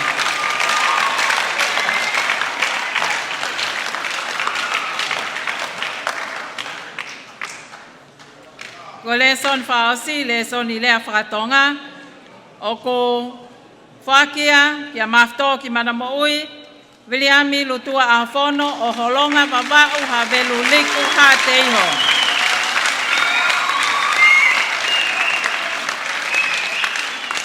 Ko ipu o foaki e PTA whakataha mo i paanga ni mangeau o foaki e whaiako e lesoni havea liu tolopaki.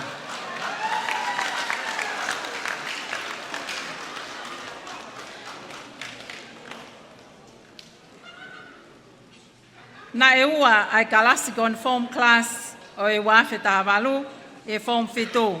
Te o atu ai tokotolu tu ki muataha i he ongo kalasi. Form 7H, ko e tolu i e kalasi, avea ki wheretoa koloa ha teho utungake Constantine mamao a wafola wulangi fifita.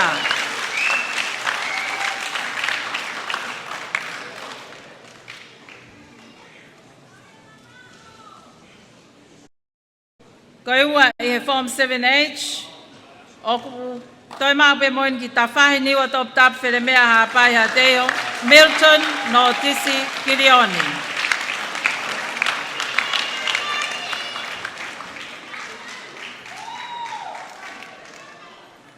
Form 7 whaosi, Form 7I, ko tolu i e kalasi, mau e ki lei mātua ne iafu wawau, nofo i atele i noke fotu liu tolo.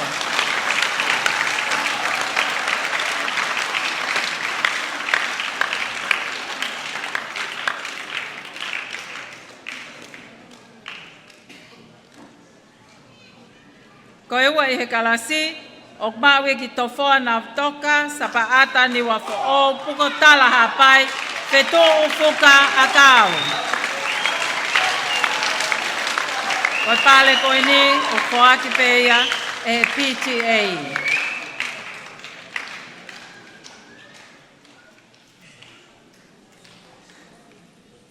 Ko e tuki muataha i he Form 7I. Ko Roy Juan Antonio Curion. Me Campania, Napoli, Italy, Niutoa, Pahepa. Ko tuki muataha i he Form 7H. Maue ki ifo, tafahi niwa Tongatapu pia mokapa, pine pasi eki.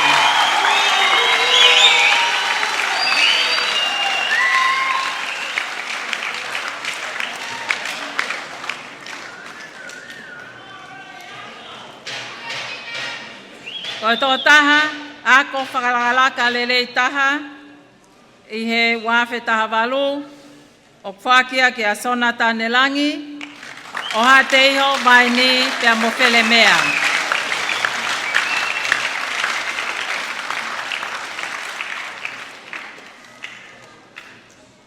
Ek Fakalangilangi, te hoko atlewa ki he top 20, o e form fitu i he wafe tahavalu, pe te whakahoko at pe o au ki he tolu e le volo, kai te whakakato at e tokonta le kita a e toenga o ngahi pale.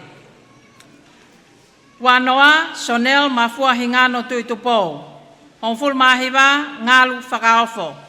Honful mawalu, Sawakimi at Naisa Filimone. Honful mafitu, Sili Vesteli Junior Fauhiva. Honful maono, Williami Lutua Ahofono. Honful manima, Maile Hola Kituai Petelo. Honful mafa, Mafi Fanua. Honful matolu, Vave Tatola. Honful mawa, Sonatane Langi. Honful mataha, Aisea Kenta Nafe. Hongofulu, Ofa Sitaleki Mounga. Hiva, Ano Paya Helotu Faoa. Valu, Lualala Mataele. Fitu, Yasnito Tauvaka. Ono, Constantine Mamao Avafola Vulangi Fifita. O Feletoa Koloa Hateiho Utungake. Koenima, Inoke fotu liutolo of leimatu ane yaf babau nofo i atele.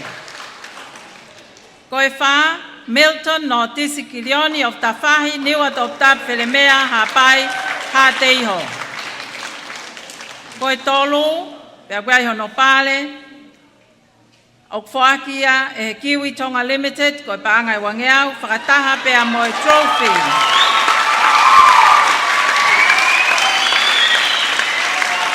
O ku whaakia kia whetō whuka a kau, o to whoa na wtoka sapa ata niwa who'ou mo puko tala hapai. Tampirinis, pamalo atu, e mau whainga maari e. Ka tōk whakakato atu, e tokontare ki tā malo. Tau te oange ha pas makehe, ma e tau maupare.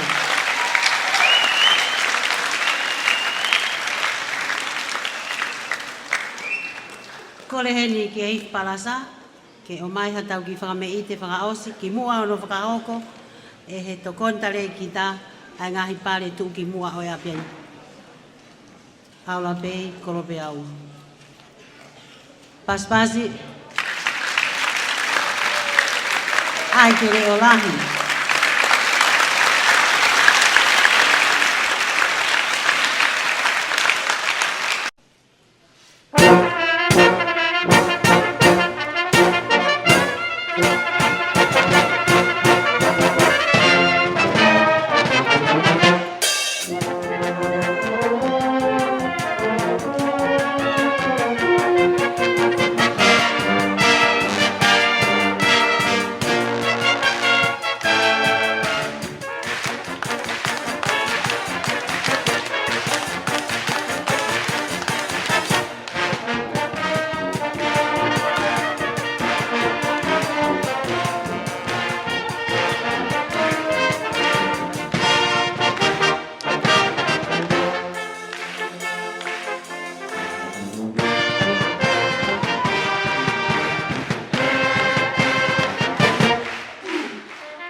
Ore bege u o malmalu atu he talau whak o kamata ke tau katoa ngā e pongpongini.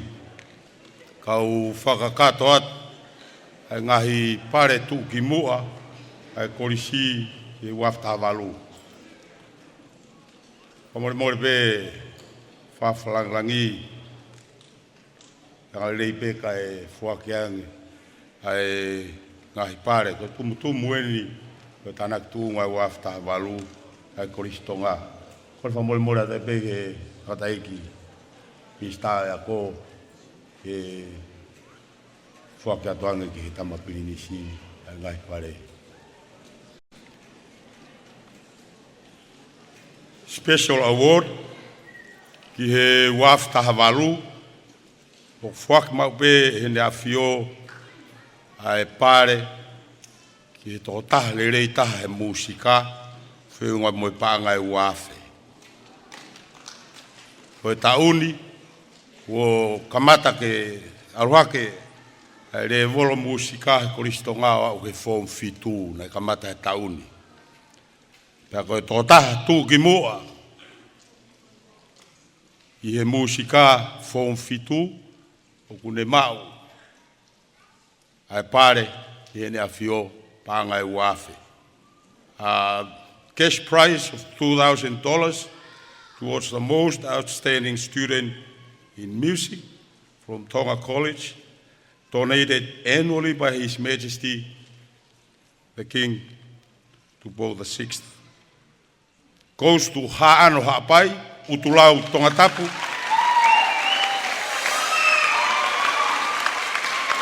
Paresi o Mahuniu Hingano.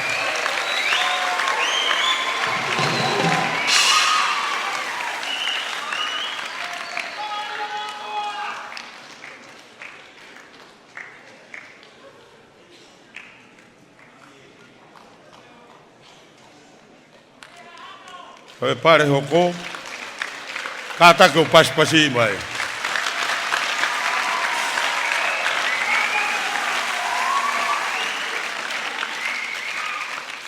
Kolisi Tonga, koe tau whakahou ngai, ai ngāu e maongo o ngā lokiako wafta balu. Koe ospe kuia te hingoa mo e kolo, pe tau pasi ai peka whatever ko whoki hono nofo anga. Maino beia, Koe pare best all-round student o tō taha tū ki mua i ha tapa pea o Kolisi, i uta, i lokiako, i malae wainga, ha whei tūpe. O whakia, i a viriami lutua a hofono, mawhito ki manamuru. Horonga wawau, wheretoa wawau, hawelu riku, e a moha teiho.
Koe ngahi pare koni, kai whaki, kai best all round, kai mafto ki mana mui, koe cash prize panga tahawhe, whaki he Kolisi tutu Kolisi Tonga.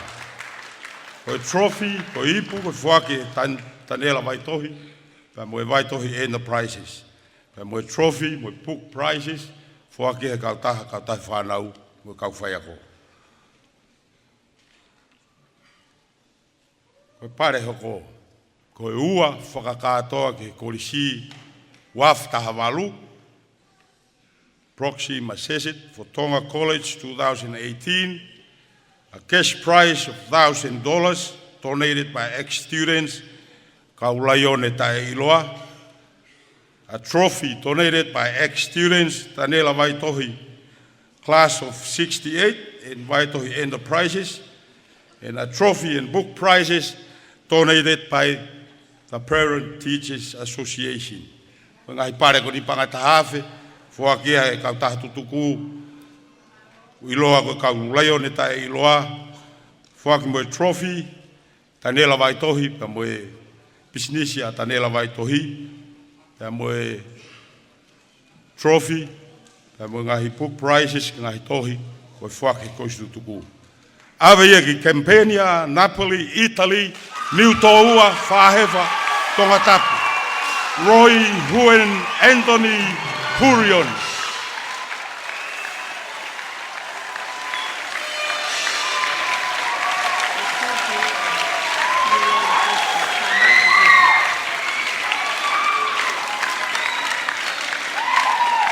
Maria New Toua.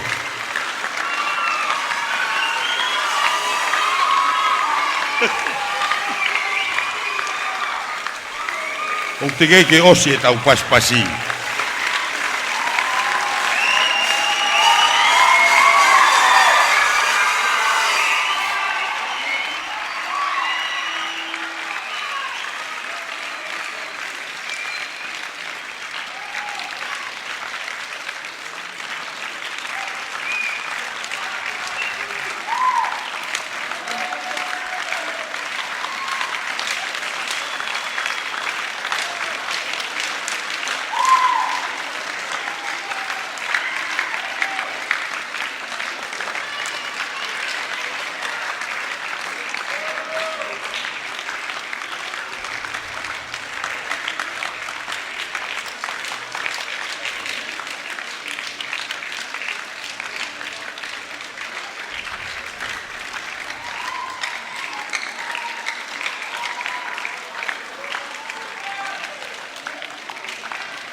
Malo Kolisi Tonga.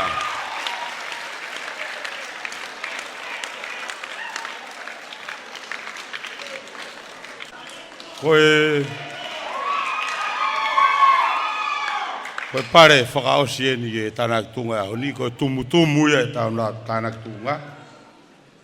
Koe tax, koe Tonga College 2018, koe kapiteni ia ke Kolisi i e waftaha walu.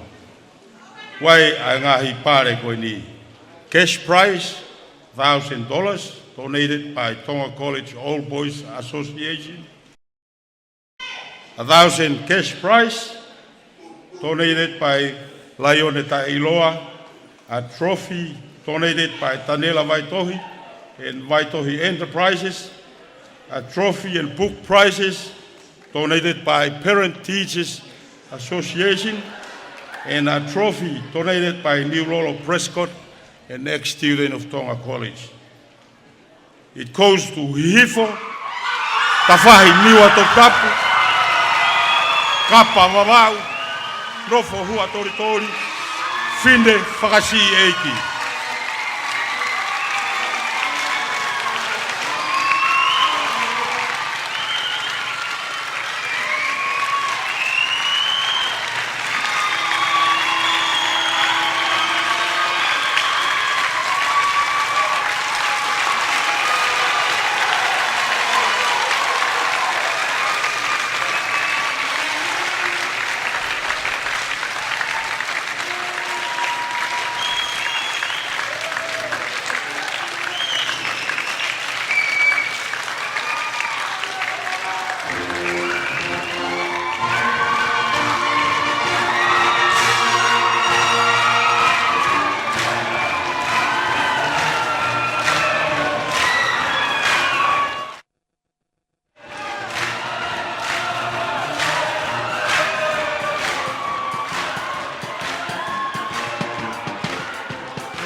Kore ke ufanga ngai tala Tongatapu ko so na fakat me moni.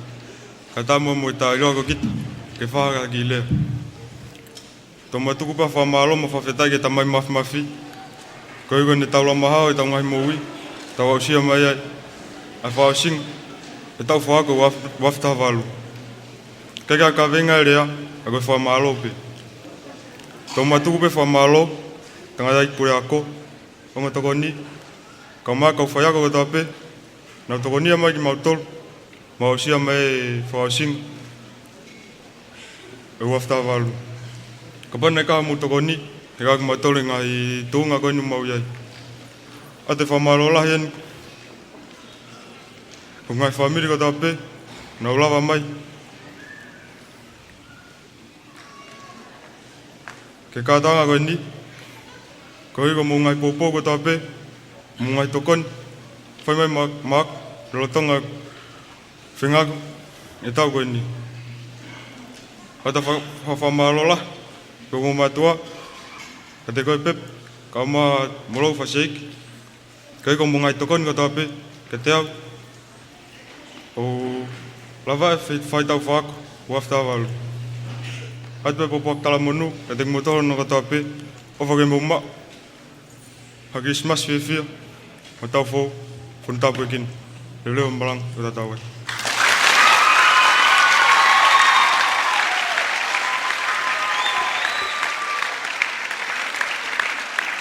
Your Serene Highness, Prince Tungi, distinguished guests, and all of you who are here today. Sir Albert Einstein once stated, "The only source of knowledge is through experience." These students that achieved today, they have gone through a lot of experience to have these successful achievements today. Kagmone lau ai palove ape. Monuia kagoia kuone ilo poto. Moia kuone maumai ai mafai ke ilo. Katau kole ki he. Fai hiva pa moi fai fi ke na omai a etau entertainment fra Moimoi taha ke hoa tani pa tau tok hoka.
pe mo ahoni ke tau whakaosi aki. Ai haleluia mo tukoloria ki eiki. Ka fungani aki. Tama eiki Fakalangilangi. Ai maukole. Ke tō mai hakoloa. Me feitu una. Ko mautala ke ahoni. Kolisi Tonga, pasi imai. Taitari. Ai eiki nilisa.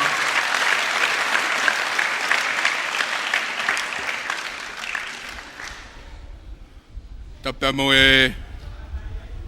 o tua mawhawhi, o ka whio mo ki tau tolu i e kātoangan. Tap mo ne a whio tupo ono, ko e hau o tonga. Tapea mo tahine kuini na naspau, mo e whare o haa mo e fō. Tapea mo tui a teiho, mo e ki no pele e ne a whio. Tapea mo e kministaa, o ako, mo potunga o ako, mafto ki mana maui, katoa ki Lopaukamea, mo e whare, a matapure. Tape mo e whewhekau, mo haa, tauraiki. Tape mo e tokon Palestini, o e korisi tutuku, mo e kau ako, tutuku. Tape mo e Palestini o e kau taha, a kau tauhi whanau, mo e kau whaiako. Mo e si, ngahe mātua. Tapea mo e pori ako, kau ngaue. Mo e korisi lolotonga. Tala mo ka pui, ka ufanga atu, e tala kakato, e pangaini. Tuki o whakamunu, e koloa, kua toa mo oku e aoni. Whakawhetai, i e langi tupea. Ko la kai e ngahi ngafa mauinga, o e tau. Ahoni, ko tū uta e tau whanonga, ki e whakaosianga o e tau whakaako wafta walu, whakawhetai e tau kau. O kua whia, o mou loto ke tau kau whakataha, e kātoanga mahauinga koe ni. Ke tau whakamahauinga, ai ngahi lava mea o e tau. O i kai, i loki ako pē, kai whakakau mai mo i ngahi ngawe ki tua. Ai ngahi tale niti, ne whakakoloa aki ki mau tolu. Pea mo i ngawe lelei, he tau whakaako koe ni. Ko mau inga ia o e ahoni. Ko e whakamaa o popo, ngawe, ko whakahoko e tau. Pea kohono lea, os, mo e tae os, katoa tū ki olunga. Ko e osi e ni ia, ai tau whakaako koe ni. Tau wakawakai, ko e haha ngawe, ko tau lawa i lelei. Hei kai ke toi whakafoke wasi, ka tau foki o whakalelei e tau tōno nou. O ku inga lewa, e tau ngawe aonga aki ho tau taimi lolotonga. O ku tau kei mau, hawhainga maari. Ko e koka anga i wharehanga. O ku whakapā, pia opo ai tutu. Pia mono ke maa opo e whataaki. Ai a kuesi. Pia wholahe ai laulalo. Onu e tata he tai. Ko ki i koka mo tui. Ko tatau. Pea tawhia mata o e kupesi ke aslelei. Whakapipiki moa lau olunga. Pea tawhia tai ke tu. Pea piki. Kai manu merie e as e kupesi. Pea kono rea ia. Tai e oko mai. Tai e oko atu. Fie mau ke as e kupesi. He lau i lalo mo e lau i olunga. Ke tū tai, pia piki tai. Pia haa whakaofofa e kupesi. Kau tau i whanau, kau whaiako, kau korisi tutuku. Ko tau whatongia ia ke whakapā opo. Ka monose ta whaako toa pē tukunga maarie. Pia ai ke tū tai, pia he lau i lalo, mo e lau i olunga. Kai haa whakaofofa e kupesi, o ku ke loto ke asi. E ako mo lotu. Ko utaanga ia e kaha o tau whanua. Whanau wako. Ko ngahi la whetaaki ki mautolu o tonga. Na e whiri lelei mai. Pa koe whatongia ia o e ako. Ke ngawe ki asti lelei a kupesi. Ai whakaapa. Mamaha i mea. Tauhi wahaa. Loto tō. Ke haa whakaofofa. Pe manakoa i a whatongia pē. o ko whakamalola iatu, e ngahi ngaue lava mea o tauni. Ke kau ikuna o tau whanau ako, kau whai ako, mo ngahi kupu whikau ako kotoa, o mauloto lahi, o kawha ngahi naua, o e wahe wholau, ka lusia ki taulanga e aoni. Ko tau mahu inga eni, he ko tau whakamana tua ai, ai ko sia te au tolu, ono e tau e korisi, pe to e langa mo e whare whakatahaanga, fo o, Lopaukamea, pe ko maka maire ia ki e kau ikuna o e aoni. Whainga e ose he tauni, whakamonu ia atu, ai hala whanonga te mo fōwa e he kau. Pe aku tātale rei ki mau tolu ki he kau taha o e koristu tuku. O tau hanganaki atu ki e alo i mai ai penise o melino, whakatawange ki tau ma o melino ai he whanonga ha. Ofa ke mo maa Christmas fia, mo tau fōu, mo tau pekina o pātu.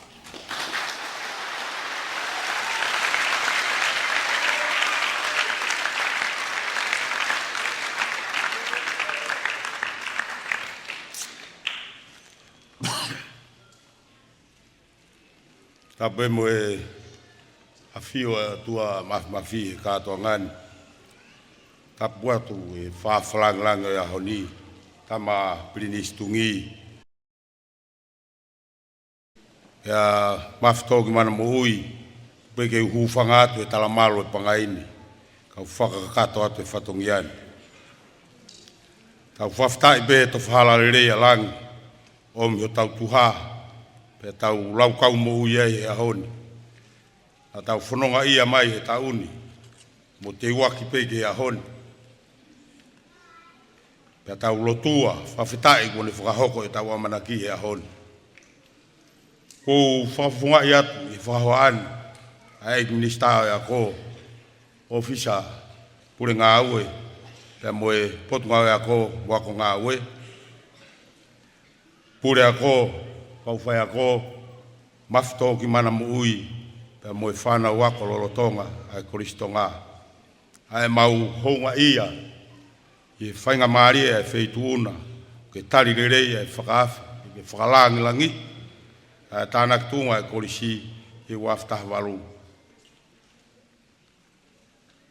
O kau ho maulangi, pe kātoi e mau whiawhia he ahon, ho mea mai. O tau kau whakataha. Mau lau tā puaki i ho mea mai. E koe Kolisi tuku, ai wheituuna. E koe Palestine lahia, ai Kolisi tuku, Kolisi Tonga. Mau whatawange i kei toka mai e ne ngāhi tā puaki ke wheituuna. O hui koe mawhatukituki. O ngāhi whatongia, o tau kuhanga mai. O mau koloa, ai whakakoloa kātoa ngani. E wheituuna. Aha o uki, ai ngā ue whakataha, ai ngā kupu whekau aki, ke tuutai, pia ke pikitai, ai ngā kawei koula, ai tonga, whawhetai mau koroa. Whamaolahi atu, i he Palestini, o kau tokoni Palestini, e Kolisi tuku, i tongani, i toke lau, pia pehefoke he otu muri, i he manatu ofa mai he Kolisi Tonga, o mou tokoni mai he tapa keke, o tau whanua ai e tau whakaako koe ni. O e au whoatoho o mou whoaki, ne lato ai whie mau e kau ngā ue mo e whanau, i loki ako, ai pehe whokitua. Ke sea PTA, si kau tahi whanau, o higo mou tūta whaaki, o mau pāre tua, i ngai whima ui viri a ngani. Ho mou loto to a, whiaua e mau ngai nou nou. Pe tau i kuna e whahi tau whakaku, waftaha walu, o whakakoloa. Tangata ik whai whekau, pe peheke ngai siasi, whamalola hi atu, no kei tauhi mai, e ngai polokalama lotu, ai Kolisi. Mo wha ahi mai, e kai ngata ai, ka po mo lotua mai ngā polokalama e ako. Ne alo maari e whanonga ngā, ko e lawe mai a ho mo lotu. Whamalola hi atu ki ngāhi hoa ngā ue kotoa e Kolisi Tonga. I ngāhi tokoni keke, o lawe ai e ako ngani. e ngahi sino tau taha, e ngahi kalap, i e tokoni, ono totongi ako e whanau, au maa ngahi business, ne moulawe mai, e kawenga ke e whanau, pia kau e whuka mo ngahi pare, nei whuaki he aho ni, maalolai. Whamalo ke pure ako, tokoni pure, ke kau tiuta, kau ngau e Kolisi. E matu e kina e ngahi pore ke hoi tau, pia lakai ai hono ngahi whatongia, hono ngahi whaingata, a tau wau mai ke whakausinga e tau, whakako koe ni. Oi osi e nia e tau, a nea ha tau tōnou nou, ne ona e lahi whau, tau wharerei e tau whou, e tau maia e toi whoke e uasi. Mafto ki mana moi, a moe whanau ako lolo tonga. Maalola he kātak, o ta wak mai e ni he whakaosi, e tau whakako koe ni. O ilo pē, e kau ngai maalohi, o pau ke tawhe kakawā, kai mapapare. O ta tau pē ilo kiak, e pē whoki tua. Pau nei kai ke kau, e maupare, o tau ni. Ta whinga e tau who'u. Ka pau e toi tari ke tau toi whoki mai. Kou whawhawhunga iat, tama Fakalangilangi, mau kore whamore. Ka pau ka hato whatongia, ka ngā we, pe ke whanau ako, whakamata tua, e ahoni. Lawe i peko e aho wha mālo e, kātoa ngalahi, e koe ahoni, fiho no ui holo e whanau. Mālo pe ta wau mai ki hea honi. Kore whamore more atu, apau kua tō nou, ha fua whatongia e tunga mātuani, me mo si whanau. Koe osi e nia e tau. Ka manaki ke tau tutuku atu i he tauni, ai mua ha tau au sia, ai whahitau e Krismasi, o tauanga ke tau mau, a Christmas fia mo tau fo mo tapu kina o vat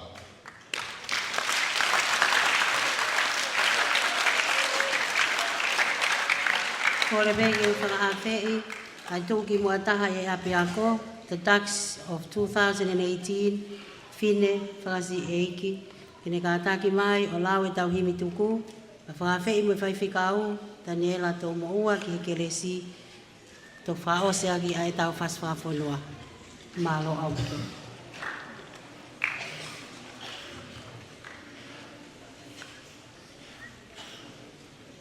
Koe wholawhalahi me whao se agi tau Ouau Tanaki tunga, ke e whiawhini, kono nima ngeau walunga fulma taha himi. Nima walu taha, ka take mo mea ke o lunga ke tau himi. Tu o kulau ai le rei o e langi, hono fumahu mo hono masani, ka koe mata o hono koloa, ai haa ai eiki, te hano pulonga. Ka si o pau, lata iau, ka ka sioa a hono fufunga, te uto lata, te ulata iau.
ai kakai nei kuna, koe kau mawhi e ngahi whanua, ka koe mata ahono kau toa, a eiki ofa, ne mate maatonga.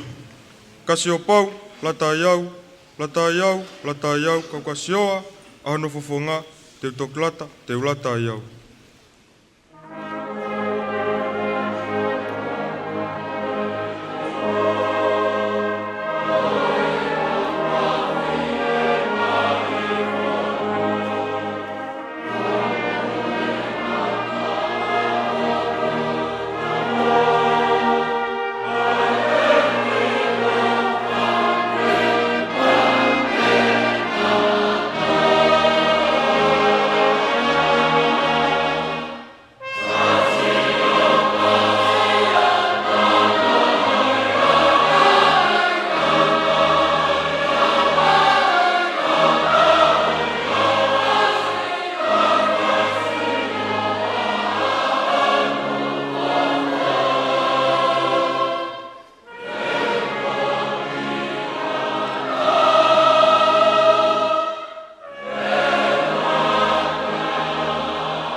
Pes whaosi.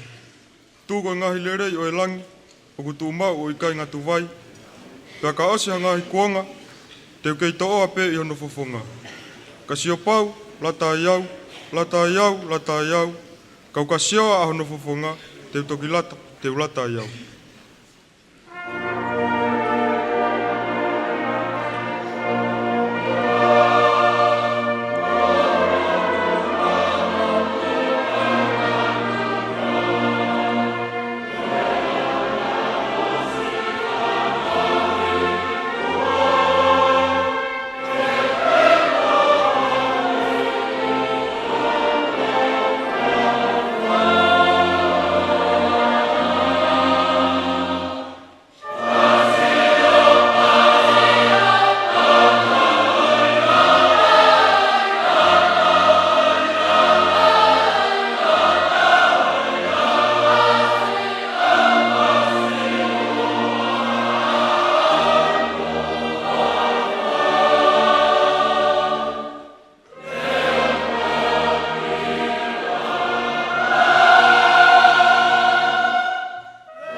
Buagi mai ki mo tolu e si hova mo ne tauhi. E whakaolo mai e si hova hono fofonga ke te ki mo tolu pe mo ne ngahi alo ofa. Ke hangai fofonga mai e si hova ke te ki mo tolu. Pe kene o atua e merino. O atua e tāpua ke atua mawhiko e tamai. Pe mo e alo mo e lau maari e mao ni oni. E ia te ki tau tolu kotoa pe ia ta ngata pe ta ngata. Amen. Amen.